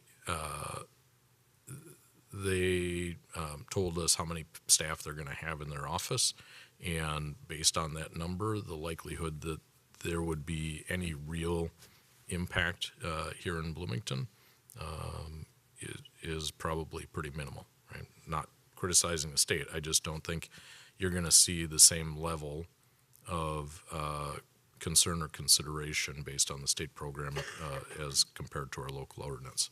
It's always going to be an option for the council if you feel that you want to change your posture on that. But that's the feeling that I have on that. We'll look at the police thing. I don't know if any other departments are charging a VIG on their overtime contracts, but we can certainly do some research in that regard. I think the approach here has always been just recover the costs associated. But you're right, we don't do an extensive calculation of the indirect costs that maybe can be loaded in there. So that's an area that we can look at too. On the grants, we'll get you some more information on the grants. We do have a great person. Janet is doing fantastic work, and the vast majority of her work is still on monitoring compliance and reporting related to the grants. She is helping staff as we identify potential grants to take a look at what the requirements are, but it hasn't started to yield like more grants than what we were seeing previously, just based on the work that she's doing currently. So the other thing I wanted to say, council member and all the council members, we have made decisions through this budgeting time this year to not move forward on some things that the council has said are important. So the facilities service evaluation that we did 2 years ago identified that we needed to add probably 5 people in that area if we were going to achieve the level of service that we thought was appropriate and the council directed they'd like us to move towards. We've added 1 person over the last 2 years. Right? So we're behind on what we identified there if we're going to maintain our facilities optimally. We did the parks maintenance and operations plan, which again was extremely thorough and exhaustive walkthrough of all 97 parks and the different levels of service in every one of them that we're not even close to meeting currently. And council gave us direction that they were supportive of the plan that was presented. That would have required probably 8 staff to be added. We've added 1 staff there in the last year and a half. So, we're making decisions to try and manage where we're at. And there are places where we're not making investments that we think that we should be because we have really hard choices. So. Thank you, Mr. Verbrugge. Councilmember Rivas. Just a quick couple of comments. I would suggest that we freeze any hiring at this point, but that's just me. Don't give me looks, please. That's what I would suggest, with the exception of the fire department and the police department. It is a very difficult thing to support. I mean, at least from my point of view, I haven't been part of any of these discussions in the previous years. I'm just learning as I go. But I do believe that the impact, as little as it seems, it has an impact. I've been talking to people over the phone on the weekend a lot. and all I hear was again and again. And I will ask this question again. This is only the levy, the 9% for the property taxes, correct? It is, right? So what about the other increases in the other areas in water and sewer and all of that? That's, it comes to mind. And I am going to say this. I'm very good at math, okay? And it's one of the simplest things to understand. And as much as we want to paint it to the public that the increase is minimal, all these additions come up to a very, very, very high increase. And they're real, regardless of how we paint it to them. Everyone, 3% here, 2% there, 5% in the other place, 9% here, it all adds up. It all adds up, regardless of anywhere. Like I said, I'm very good understanding of math. And people understand that part. The simplest part of it is very understandable. It is an increase that is a lot more substantial than what we are telling them it is. I tried already, and I tell you, I have fallen on my face for the most part because the understanding is there. The increase is a lot more than what we're stating it is. So I would suggest that we just freeze any hiring with the exception of emergencies and police and public works. And again, I would also ask, I don't have all the facts with me, but there could be, from what I see superficially, there could be a lot of other things that we could cut. Stop spending any money on those projects or things that the city is doing at the moment. I don't want to elaborate into that because I don't want to drag. And I don't have the ability to express myself with a lot of experience that the rest of the council does. But I'm making it as simple as possible. There are a lot of things that, in my opinion, we could cut completely and alleviate the problem. So I just suggest no hiring and perhaps eliminate some of the expenses that we have that are not necessary. I prioritize budget. I was reading the information I got at this last trip to Florida, and the way they put it there is it's amazing. Spend only what you really need to spend instead of having expenses that don't really qualify for priorities. We do it at home. Thank you, Mayor. Thank you, Councilmember. Councilmember D'Alessandro, and then Councilmember Lohman. Councilmember D'Alessandro. Thanks, Mr. Mayor. Appreciate what you're saying. I will challenge Councilmember Rivas at the end of his first year in office here to please bring those ideas absolutely to the council. To say that there's lots of places, but then not to say examples of what they are, make it hard for us to know what it is you're referring to. So I'd appreciate, and I'd love to have that conversation because I think we all want to minimize the impact of this budget on people. To your point about, Mr. Mayor, about, the challenge that we have here, we're at the end of a very long line of individuals who are taking, for lack of a better way to put it, their pound of flesh from residents. And I will remind everyone, of course, that we are also those people, right? Every one of us here is a property owner and pays these taxes. So yes, there's the increases in the operating dollars for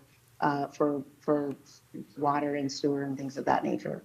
There's also, state income tax changes. There's also Hennepin County income tax changes. There's also Three Rivers Park District income tax changes, or property tax changes. There's also the school board's property tax changes.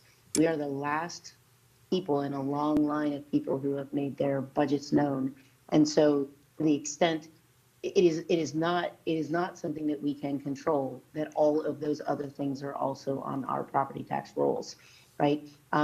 Anyone who is upset with our property tax levy here would have the opportunity to talk to Hennepin County about that exact same problem, would have the opportunity to talk to the school board about that same problem. And, that we're at the end here and we're trying to be really transparent doesn't mean that we're the only ones that those, our residents can have those conversations with. because I certainly had that conversation with my Hennepin County Commissioner, right? As a resident, I have the right to say what I like and don't like about what the budget is for Hennepin County. And so I encourage everybody to do that, not just with the city, but with all the other places where there are taxing entities. I want to make a comment about priority-based budgeting, as you all might be able to tell by the way that I ask for things, and I think that the Councilmember Nelson did also tonight. I actually participated in the priority-based budgeting conference agenda item that was at the National League of Cities this past week, and spent about another 20 minutes talking to one of the directors from Tyler about what they're doing, because I asked a very specific question. I asked a question about how folks make these decisions, and how one of the big things that I think is going to be important for us to understand is that the data that will come from that priority-based budgeting process to us will be much larger than just the areas that we have surrounding us. So you see us like comparing ourselves to Woodbury and Edina and people like that all the time. They're pulling data from hundreds and hundreds of communities around the nation that are working through this process. And I am looking forward to seeing what that might do to help us understand what truly is a priority for folks. But I can't think, when 85% of this budget is for public safety, infrastructure and public works, and for parks and recreation, and when you go back to the very beginning of this exercise and you talk about the priorities of this city through 6 months of engagement, and those three are the top three, I'm having a hard time understanding what it is that what do we want to do different that would truly move the needle. I do believe we can find another percentage off this levy, potentially by some of the ideas that have been presented tonight, but to think that we might be able to get more when we have this information directly from our residents that say they want us to continue to invest is a challenge. Thanks. Thank you, Councilmember. Mr. Verrugi? Thank you, Mr. Mayor and council members. Councilmember Rivas, I'm just following up on your comments and just seeking clarity. When you say a hiring freeze, do you mean for no staff additions, or do you mean for the city operations as a whole, as somebody leaves the organization, not to refill that position? Councilmember? No, additions. I mean, if you lose a manager or somebody essential, that would require to be replaced. I just mean, for the time being, a freeze on new hires, new positions. Okay, thank you. I appreciate the clarity. And then, Councilmember Nelson, coming back to your question about the assistant building official, we did have a temporary increase for that position, and we went up to 66 staff. We're back down to 65 staff. The assistant position is still there. We eliminated a different B&I supervisor position in the budget. So it's still the same head count. Quickly, Councilmember. Can I assume there's just a modest budget impact? There was. If there, And if a you're slight pay differential, but that's it. Yeah, there was. And if you recall, the community development department had one of the smallest increases in the entire city operation. Okay. I just want to thank you for getting back to me on that. Councilmember Lohman, Councilmember Carter, Councilmember Nelson. All right, thank you, Mayor. So just going back to Councilmember Rivas's, so is it possible to see what that might look like, Manager, Mayor, if we had that freeze, what that budget would look like, if we were to have the with no additional. Mr. Verbrugge? Yeah, Mr. Mayor and council members, for the and Councilmember Lohman, I think Kari has the number ready to go, but it's in the neighborhood of $380,000 is the savings associated with those three positions: the targeted marketed program coordinator, the crime victim liaison, and the Well, theoretically, by the spirit of that, I don't think you don't mean the firefighters either, because we've got the budget for that, right? Okay, all right. So, it's three people within the, those are the three positions. And like I said, there's an offset for the recreation position. There's the crime victim liaison is not redundant. I think during the legal presentation, you might recall that city attorney and our deputy city attorney for prosecution talked about the need and the demand for those services and the real limitations on schedule that allows our current liaison to actually effectively deliver those services. So we're actually going to be moving away from a contract to provide some of those services by a third party because the level of service just hasn't been there. So we get just a little bit of savings in the reduction associated with that contract, but it's not close to the full position that's being saved.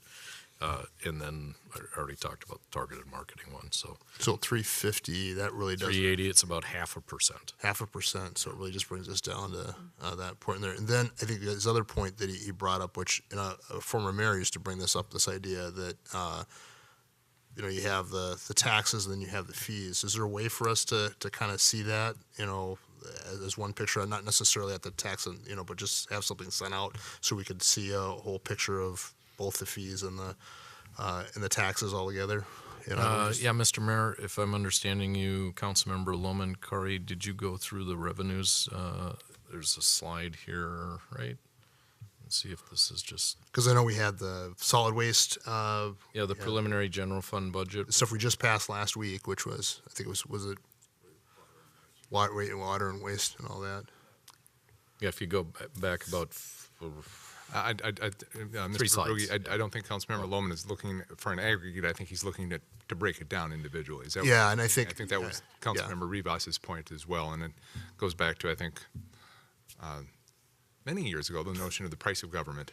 What's the cost of Oh, I see. of all the things put together for Sure. the individual households? Sure. We've had it before, yeah, and I was sort of looking for it today. But Oh, I understand. Oh, I get it. I'm sorry. Yeah, Councilmember and Loman, we don't need to do it misunderstood. right. Yeah. I definitely don't want to do Yeah. that today because that's not the purpose of this. Yep. We got to be focused on the levy here and not that. But I do think it's a good point. It's been raised before. So thanks for that. I just wanted to be sure that Councilmember Rivas understand that other folks have said that before up here too, and understand that that is an important point, and that we should look at that. And just to be clear, so and we have showed this before in the past. I Yeah. don't remember the last time we did it, but it's like if you own the median value home and you use the average amount of water, and right, this is sort of what you're. We sort of did it last meeting, actually. It was in that slide deck. Yep. But could we put that together with what we finally end up Sure. recommending with this, and it just send it off to us? I think it's pretty complicated. But there's something that Councilmember Carter brought up earlier that I wanted to bring up as well, is this idea of we've spent a lot of focus on this idea of fire and public safety, but there's also a need to make sure that we're taking care of the rest of our departments that are out there, and I think that that's a very important thing. And as we look to dice this thing back, I'm wondering about that. What that means, because I think that's a very important point. Are we balancing and taking that 1%? If we want to, so I appreciate my colleagues who've kind of tried to help us get to a point where we want to get below that 10%. What does that mean for those other staff that are not in that public safety realm? And I know we have priorities that we've talked about in terms of equity and that type of thing. And so I think we've got to think about that. A former council member used to talk about, these are value decisions here. And I certainly get the value of trying to reduce. I know Council Member D'Alessandro really laid it on right. He had all those different organizations that are laying on the additional taxes, and then you add this additional 100, at the end here. What does that mean for somebody who's struggling? How can we make that a better experience for that person? So I'm certainly, with that being said, so I'm finding this very difficult to try to manage down that additional 1% because I know what that means in terms of the other staff members that are there. We just provided an increase for some of our public safety workers, and that's a question of equity. And we've all talked about, and we've had our community come together and talk about the idea of equity. So I just, as we kind of make these decisions, I think we need to be careful about, how we go about doing that. And trying to slow any of those other things that we're talking about, I don't know how we do that. So, thanks, Mayor.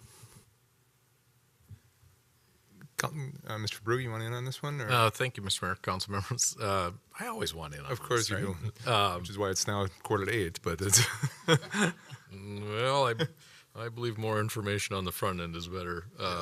So here's what I would maybe suggest as we look forward, because I appreciate all those comments, is that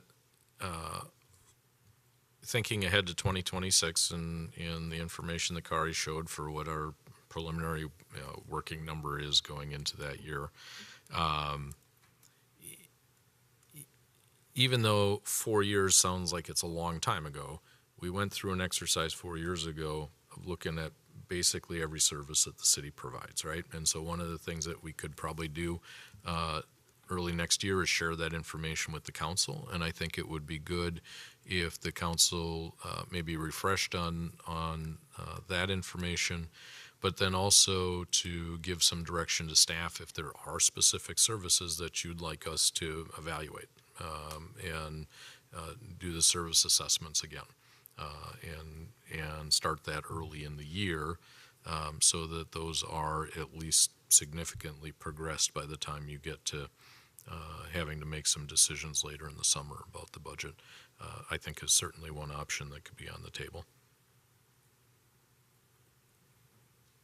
Last bite of the apple. One last bite. I'll just say this. It's funny that the priority-based budgeting thing has come around again. I remember talking with you about that a number of years back about doing that, and there's now more interest in that in the council. But I think you're going to find it very interesting when we get ready to, if we eventually do that priority-based budgeting. It's going to be.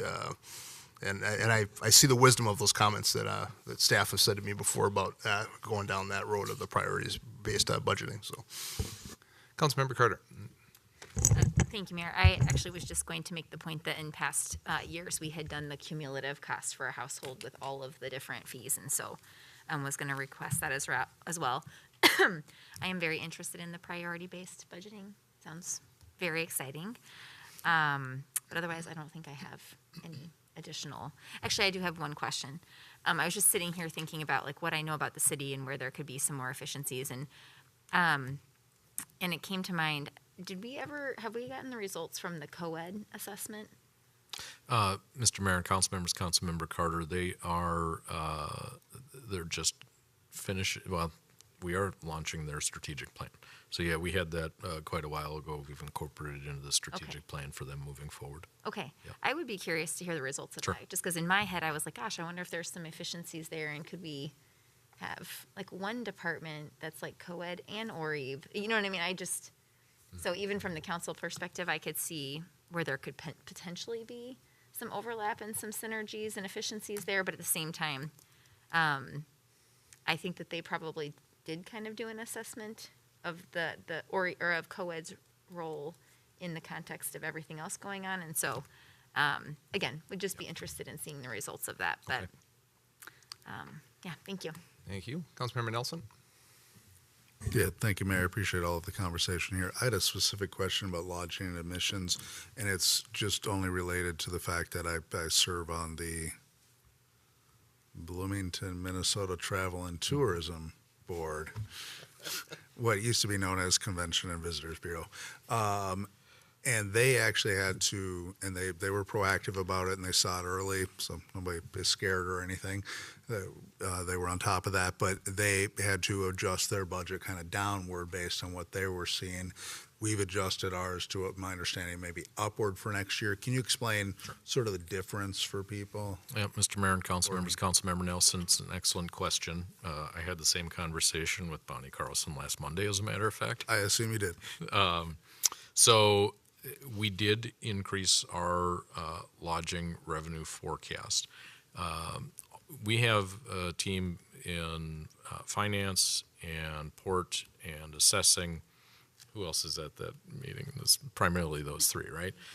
They started meeting during COVID, and back then it was every week they were meeting. Now they meet about once a month, right? But we're always going through the data that's relevant on these non-property tax revenues and on property tax revenues too. But primarily looking at the other areas where we have a little bit more vulnerability exposure. So two things. We're tracking well on what we had budgeted for this year in terms of our budgeted and actuals. And the presentation in October, early October, with the 2025 outlook and forecast from STR, which is where we get our data, showed they anticipate it's going to be level, and they said what you can expect is that the room rate will increase by the 3% cost of living or so. And so after staff looked at it, we were comfortable taking that additional 3% over what we budgeted this year. Okay. Thank you for the clarification. And just if people don't know, they're funded by the same source of taxes that this account is funded. So just slightly different ways of looking at it, I guess. So, but both of them are on top of it, it sounds like, and making the appropriate adjustments. And then, so Mayor, I have a question for you, because I have like three things maybe, but they won't impact this year's budget. Do you mind if I bring them up now, or do you want me to just hold off on them? I can be very quick and succinct on them. Why don't you do that? If you could bring them up now, that'd be great. Yes. So the three things I have, St. Paul looked at going to even year elections to save some money. That has school district issues related to it. It also has, obviously, ranked choice voting was supported by the community again. I have no idea how you get all that onto one ballot, but St. Paul thinks they can do it. So there would be potentially a savings if we did that, but it's a huge lift and probably a charter commission question and school board question and state question. So I don't need an answer now. I'm just throwing it out there as something to potentially consider. I also have concerns about it. Frankly, I don't want to go door knock and have people ask me who I'm voting for president, especially in this last election. If I may, Mr. Mayor, Councilmember Nelson, let me just jump in and say we've already started to look at the transition that St. Paul is making, because there is the RCV and then the impact to the ballot. So we already have a decent sense, and we can report back to the council at some point in the future here. The other thing I'd say is that the school district pays us for the cost of their election. So, you know, even if we were to go to an even year and they stayed on the odd year, they would still continue to pay us for administering the election. Okay. So we were getting a free ride for council elections? No, you Don't still tell pay them for them. Still pay for them. Okay. Yeah. The second thing was aquatics. Mentioned this a few times before with the Community Health and Wellness Center. You know, what impact will that have on the existing aquatics facility? Does it make sense to have two of them? I think that should be part of the design consideration for that facility, and taking a look at the future of that area. And then the other one that I've had concerns or questions about recently is the prosecutors, given the increased cost of having to go to Minneapolis and things of that nature. I know we did an analysis not too long ago, but I think that maybe some of the environment has changed in that regard. And I'm just curious if it changes the balance of the cost or anything like that. But I appreciate the good work they do. Obviously, they're working to make sure people who are victims of crime are supported, and that people who commit crimes are held accountable, and to the extent that they're interested, hopefully get a different path in life than doing that. So those are just the three things I wanted to put out there. Again, not going to impact this budget not close to enough time in a couple of weeks, but just wanted to get them on the radar. Thank you for that, Councilmember. Mr. Verbrugge? Mr. Mayor, Councilmembers, Councilmember Nelson, I was simply going to sum up by saying I think it's good if there's a list that the council's interested in looking at in terms of service assessments, it's good to have that information, and we can come back and have that conversation early in the year. So, Council, what I've heard a lot of good discussion and a lot of possible options as we're moving forward. And I think what I would ask of staff as we look to make this final decision and talk about this, you've heard some of the recurring themes. Perhaps, and as Councilmember Carter brought up, to make these decisions, to have the complete information, what the pros, the cons, what the total would be, what the impact would be, that kind of thing. And on the main themes that have been brought up, if we could see an analysis of that, and at our next meeting use that to make, to decide what yes, no, stay at this level, reduce this level.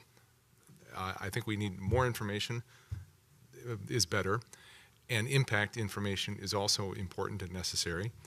And I know that in our budget presentations, I appreciate there's always that one slide, impact of budget reductions. And it was interesting, I think, to hear staff, by the time they got to it, it was usually late at night a lot of times, and they kind of zipped through the bullet points very quickly. And I think to really stop and consider what these impacts would be if we talked about a hiring freeze, if we talked about reducing services, if we talked about trying to squeeze another 5%, whatever it is out of this budget, what those impacts would be, that we can be able to make decisions based on that with full information, or at least as full as you're able to provide in just a couple of weeks' time, which I know is a big lift. But I think for this council to be comfortable with this, and for then to be able to Councilmember Mua's point, to be able to explain and tell the story and make the sale, I think it would be very helpful and necessary. So, Council, I appreciate the discussion. Staff, I appreciate the work so far, and I think we're all headed in the right direction. I think it's just a matter of how we end up getting there. So, thank you for that. So. Thank you. All right. The second item on our agenda is a rating analysis for future capital plans. Just one moment. We're going to stand by for just a moment.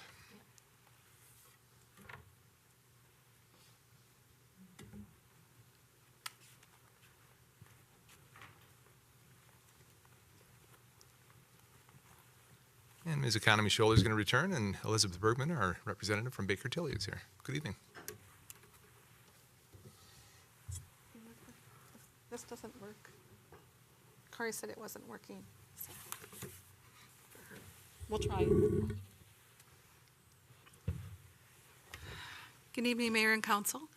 To reintroduce, this is Elizabeth Bergman. She is our municipal advisor with Baker Tilly.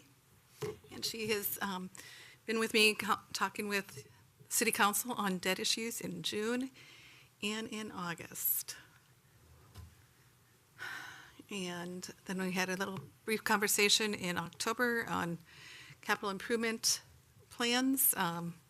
And just to call back one of the items you had mentioned in the budget discussion, when you see the information for the December CIP, we did move Dwan from 2026 to 2028. We have pushed it back.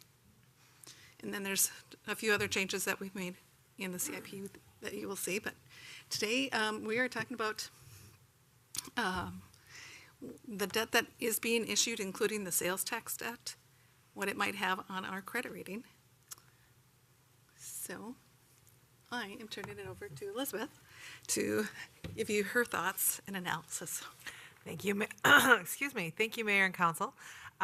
This is a great topic to follow the conversation that you all just had with regard to budget. And Ms. Economy Schuler and I have been talking about the debt plans over the next couple of years and the potential impact on the ratings, and obviously that's part of the discussion with the rating agencies as well.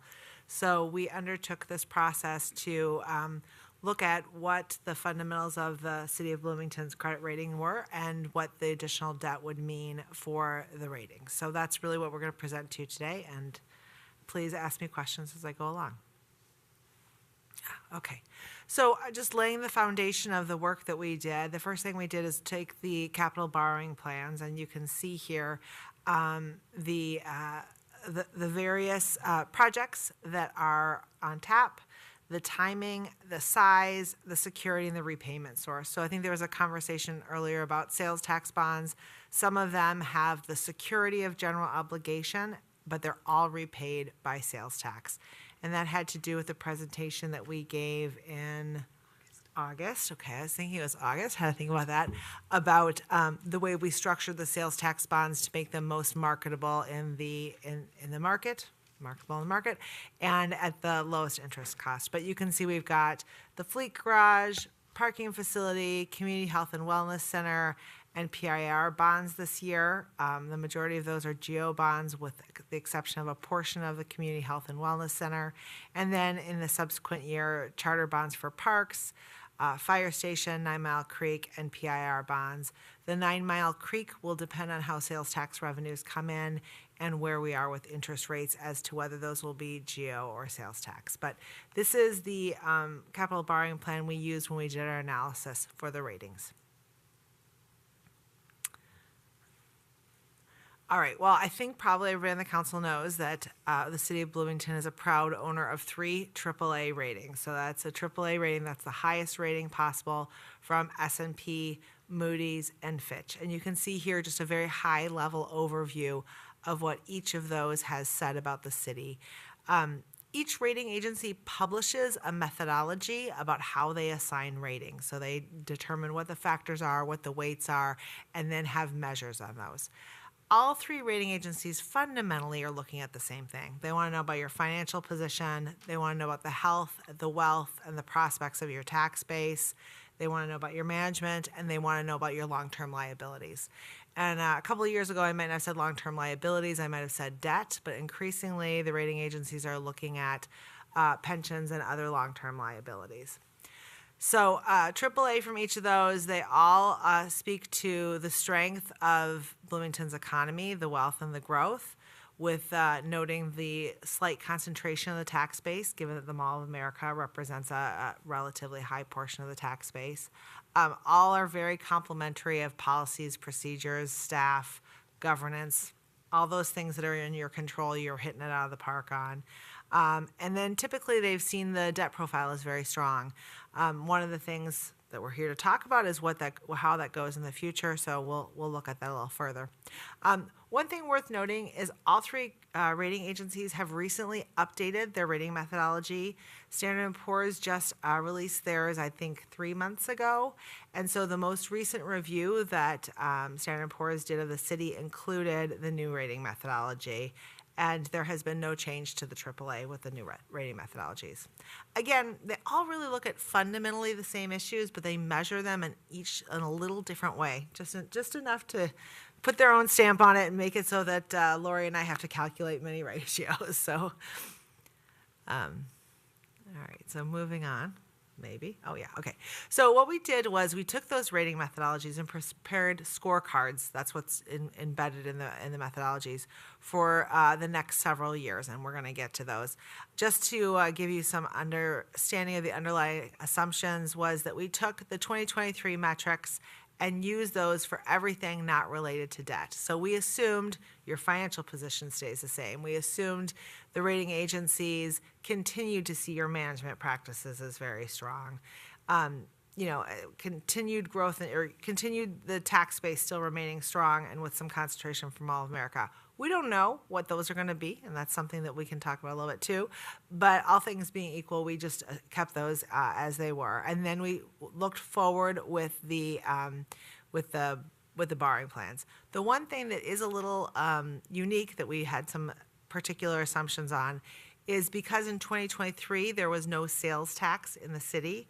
We needed to put that on as a piece of the forward-moving plan because the metrics on some of the debt reflect revenues to debt. So as you're taking on debt with sales tax, we also need to recognize the revenues associated with sales tax. So we assumed some growth at 3% of the sales tax. So that's just kind of the baseline. I'm going to not bury the lead. I'm going to do the opposite, which is give you the outcome, and then we can talk about each of the scorecards. So what we did was we did the analysis of end of 25, 26, 27, 28, and then we did some debt sensitivities at some higher levels of debt. And we've created this grid trying to shade to give you some idea of what the different outcomes are. Where it's green, it means that your rating outcome is consistent with where you are now. We don't see any rating pressure whatsoever. We think that it's a pretty easy slam dunk you will remain at the AAA. Where it's yellow, we're starting to see some pressure from the additional debt. And where it's red, that's an area where we believe that there would be a downgrade. So you can see that S&P all through your 28 capital plan has a AAA with no pressure on it. Whereas Moody's in 2026 starts to feel some credit pressure, and Fitch at the end of 25. And how we define rating pressure is the rating scorecard outcome, and if it's more than one notch from where you are now. So you'll notice Moody's on there, for instance. You can see it says Moody's AA1, and you might think to yourself, well, wait a second. I thought we were a AAA for Moody's. Yes, you are a AAA for Moody's. Their scorecard outcome is a AA1, and then they have some adjustment factors and judgment that they put above that. Frankly, Moody's rarely has an outcome from their scorecard of AAA. I'm not sure if I've ever seen one. Maybe I have, but it's very rare. So that shouldn't be alarming to you in any way, and it's the same with Fitch. So you can see there with Moody's, once the scorecard changes to AA2, that's when we say, ooh, there's some rating pressure. Again, there's a lot of latitude from rating analysts and rating committees about what rating is ultimately assigned compared to the scorecard, and we'll talk a little bit about that in a few slides. But once you start getting 2 notches off your final rating, that's where we see some yellow, for lack of a better. So I think fundamentally here what we're seeing is through 28, very strong with S&P, and then there starts to be some question marks with Fitch and Moody's. And I'll just put in our modeling of debt, including the big numbers include the $155 million of the sales tax bonds. And so with all of that, we're not passing that 375 mark in any of the modeling that I've had. And those are at high numbers because we want to model high. So. And thank you for bringing up the sales tax. Because the sales tax does have a different security, you might think that that's a separate analysis. But the rating agencies really have moved, as they've moved to these new methodologies, to an idea of saying all the debt you have and all the revenues you have. So it comes in both the numerator and the denominator. So the sales tax is separate and apart in security, but is part of their analysis. So I've got... Can I ask a quick question? Absolutely. So just based on the cost of borrowing, yes. What's that impact? What does that cost us? It's my last slide. Shall I Okay. skip there, or do Sorry. you want to wait? I'll wait. Okay. now the suspense will be killing you. All right. It's a great question, though. So these are scorecards. We can talk about the details of each of these to the extent to which you would like to, or you can ponder them, at your leisure at a different point. But you can see S&P here in 2023. You have an estimated individual score, credit profile score of 1.2. That's in the sort of reddish color there at the bottom, with the scorecard outcome of AAA. You can see all across the bottom there, those numbers are the numbers that kind of are the math behind these scorecards and then result in a rating. And for S&P, it's a scorecard outcome of 1 to 2 gets you a AAA. So you can see S&P very solid. The red numbers are the things that we're changing. So you can see net direct debt per capita. So that's the amount of debt you have as compared to the people in the city of Bloomington, and then current cost for debt service and liabilities as a percentage of revenue. So that's looking again at debt service plus your pension costs, and I should say pension costs were also frozen because we don't know, what direction those might go in the next couple of years. And that's where, as a percentage of revenues, again, we put those sales tax revenues in because that's a new revenue stream that wouldn't be captured by freezing in 2023. The next scorecard is Moody's. And for Moody's, the breaking point to go from, for Moody's, it's 0.5 to 1.5 is AAA, and then 0.5 to 2.5 is AA1, which is where the city sits now. You can see that you go along for a couple of years here through 2025 of the AA1, and then 2026 is the year that you go over the 2.5.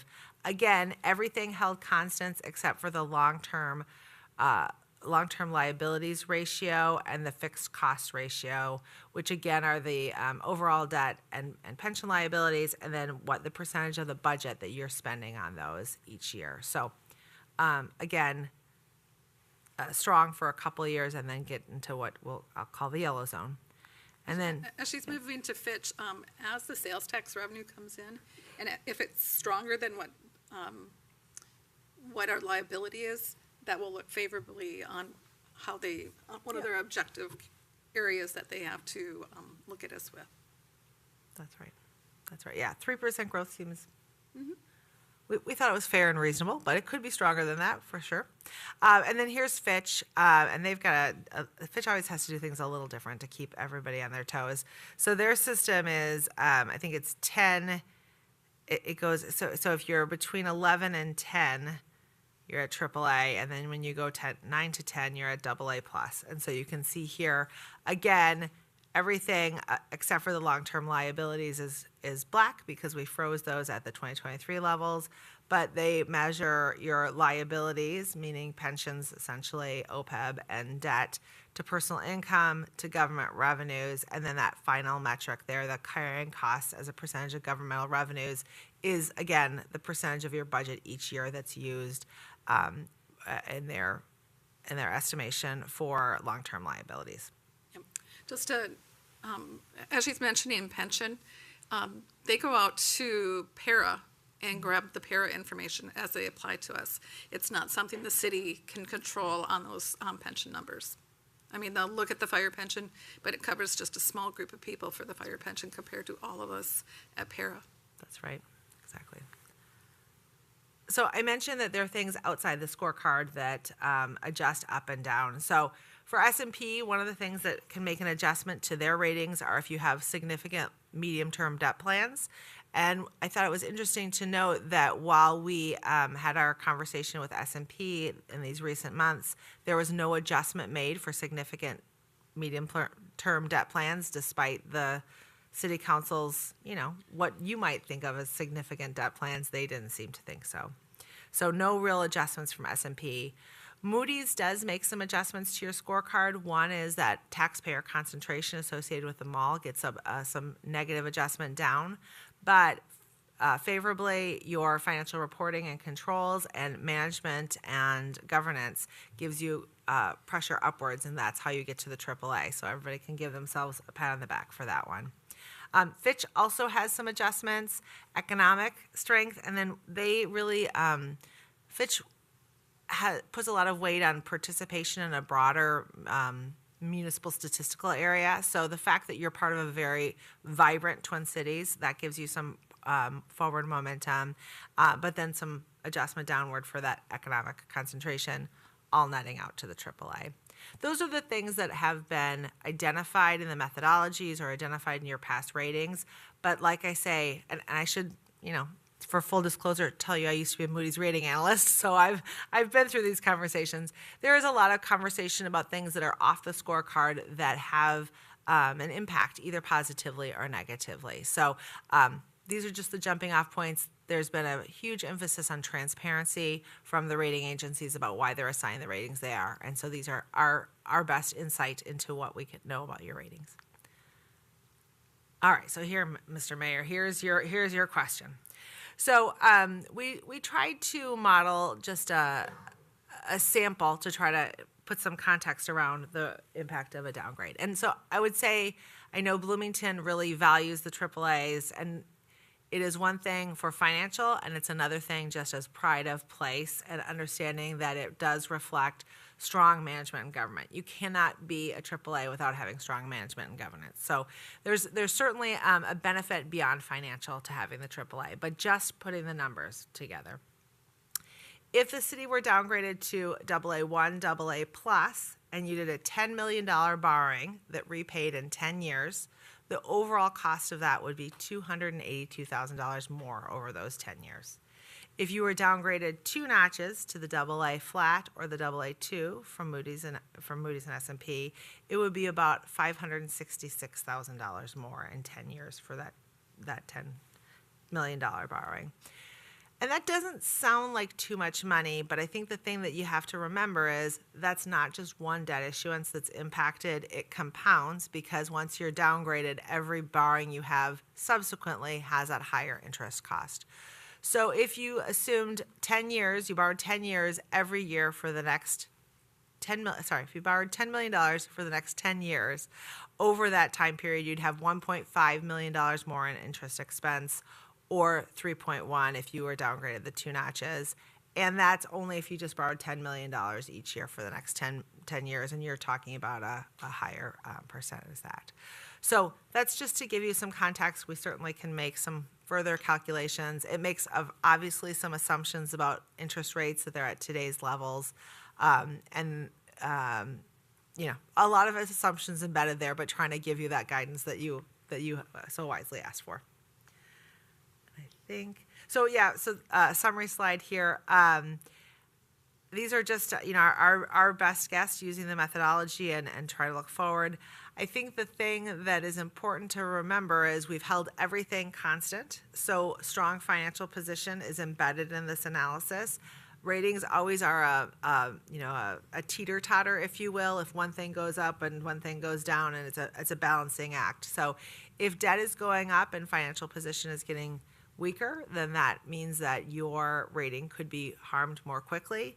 If debt goes up and financial position is getting stronger, that's a counterbalance to the increased debt. So particularly as you all are thinking about your budget, something to put in the mix in another way. And I'm going to give it to you, Lori. Yep.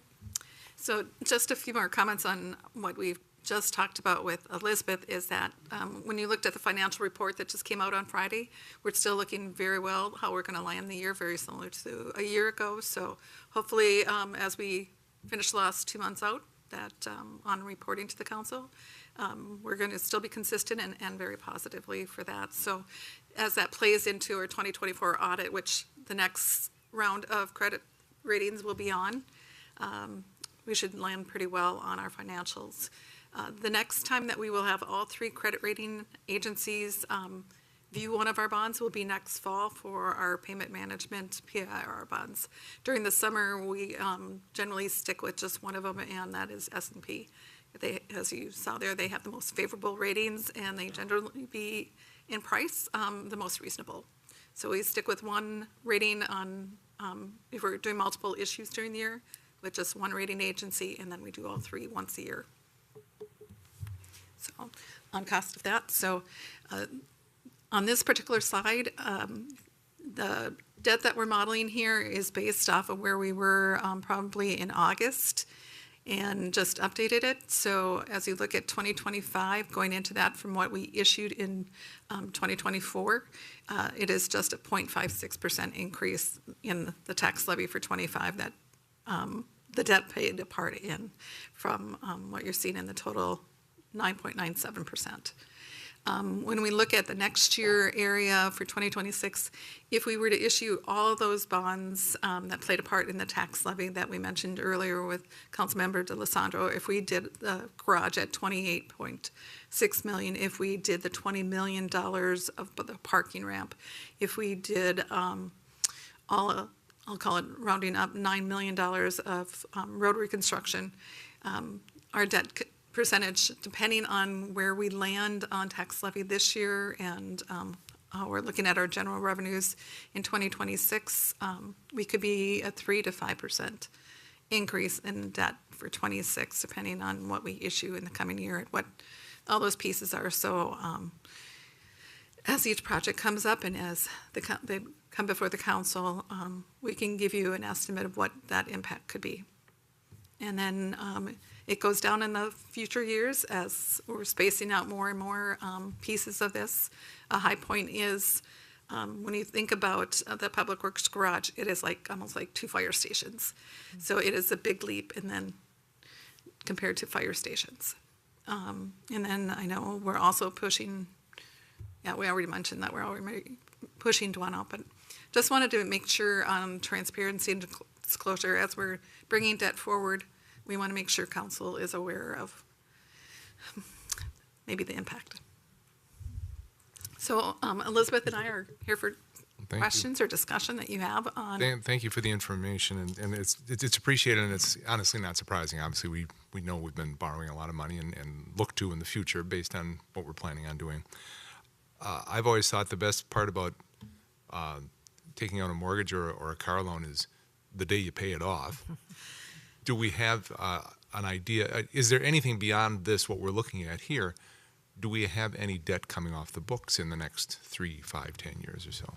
Mayor and council, when I look at the payment management program, all of those have been 10-year cycles.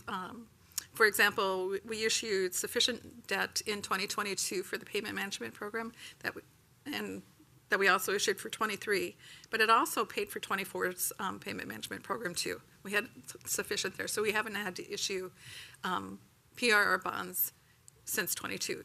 Each year, because of 10 years back, that debt service piece is falling off. So a couple $100,000 is always falling off each year as we're adding more on. The charter bonds for our first park has started, I think in 26 is the first year that falls off, because we issued some in 2017. So they're always adding and subtracting as they're coming along. Okay. Council comments, questions on this?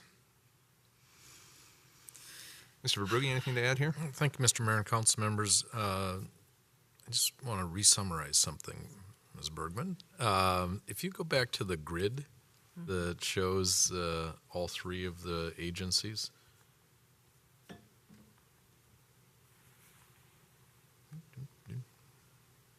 couple more and we'll be in good shape. You mean the stoplight colors? Right. So just to make sure I'm interpreting this properly and everybody else is too. Based on the Standard & Poor criteria moving into the future, the likelihood is we will maintain AAA bond rating. Yes. The consequence of the analysis is that we may lose the talking point of all three AAA ratings, right? So the AAA rating talking point may go by the wayside at some point. So I just wanted to come back to the last slide that you had shown with the the cost implication of a rating reduction. Yep. That we're not anticipating that based on the S&P criteria. Well, there's a couple things I would say to that. First of all, it is yellow on purpose, right? It's not red. So there are a couple things. One is that you have a very skilled team who is delivering the rating messaging. So we never get off with the rating agencies where they don't thank Lori and her team for doing such an excellent job and getting them all the information they need. Those are the kinds of things when you have strong messaging and strong messengers that can keep those yellow squares from being anything negative. So the yellow it starts to be a question, it's not a downgrade. And the other thing I meant to say actually on that summary slide that I forgot is AAAs are very sticky. Rating agencies don't like to downgrade a AAA. When they put a AAA, they're saying it's a stamp of approval and saying we have the utmost confidence. It's not that they won't downgrade you, but they will give you a lot of opportunity to mess up so that they can downgrade you. They give you a little rope, right? The most likely outcome would be first you would get a negative outlook. And when a negative outlook is assigned, that says that they believe in the next 2 years, there's a 1 in 3 chance that a downgrade will happen. So you'd have sort of a warning shot across the bow. So that would happen before a downgrade. So just to give the context, that yellow really is yellow. I'm not going to tell you you're going to get downgraded. I'm not going to tell you you're not, because it's a subjective decision. And your rating analyst, frankly, would say the same thing to you. I'm sure you've heard that 1,000,001 times. I can't tell you what the answer is. I have to go to my rating committee. But just to try to create some, boundaries for you all. The second thing is when you have what's called a split rating. So S&P has you at a AAA and Moody's has you at a AA, or Fitch has you at a AA+. The market tends to price you in between the two ratings or maybe towards the lower of the two. So you could have the S&P rating and have one of the other ones go down, and you would have some impact on the pricing of your bonds. Then you might say to yourself, well, then let's get rid of Moody's. And you can do that, except for that when the rating agencies rate an issue, they're committed to maintaining a rating on that issue until the bonds mature. So if you didn't like Moody's rating anymore and starting in 2025 no longer ask them to rate your current borrowing. That would be fine. We would publish an official statement that would have an S&P AAA on there. But in the background, the market would know that Moody's had a AA1 on you, and that would have an impact on pricing. A little less than if you had it on the front cover, maybe, but it is something that sticks around for a while. So it's not so easy as I don't like it, go away. That's one of the tricky things. So I wanted to make that point as well. Sounds like junior high. Well, They call it surveillance, so Fitch just did a surveillance on us, so we just answered all their questions and sent them Thank you. information. Council, anything on this? All right, well, now we know. So I appreciate it. Thank you. absolutely. Thank you for the information. Council, our final item tonight is 2.3, our City Council Policy and Issue Update. I have nothing this evening. Mr. Verbrugge, do you have anything to bring forward? Mayor and council members, I've talked enough this evening. So. Others? We've all talked enough this evening, right? Very good. That wraps up our agenda. I will entertain a motion to adjourn our meeting tonight. So moved. Motion by Councilmember Mua, second by Councilmember Rivas to adjourn tonight's meeting. No further discussion on this. Safa. Thank you, Mayor. D'Alessandro. Happy Thanksgiving. Aye. Rivas. Nelson. Lohman. Happy Thanksgiving. Hi. Mua. I Carter. Aye. And Mayor Bussey. Aye. Motion carries 7-0. We are adjourned. Everybody, yes, have a happy Thanksgiving. Have a great long weekend. Stay warm. It's getting cold out there. Thank you all for tuning in. Thanks to the staff for your great work tonight. Have a good one. Thanks.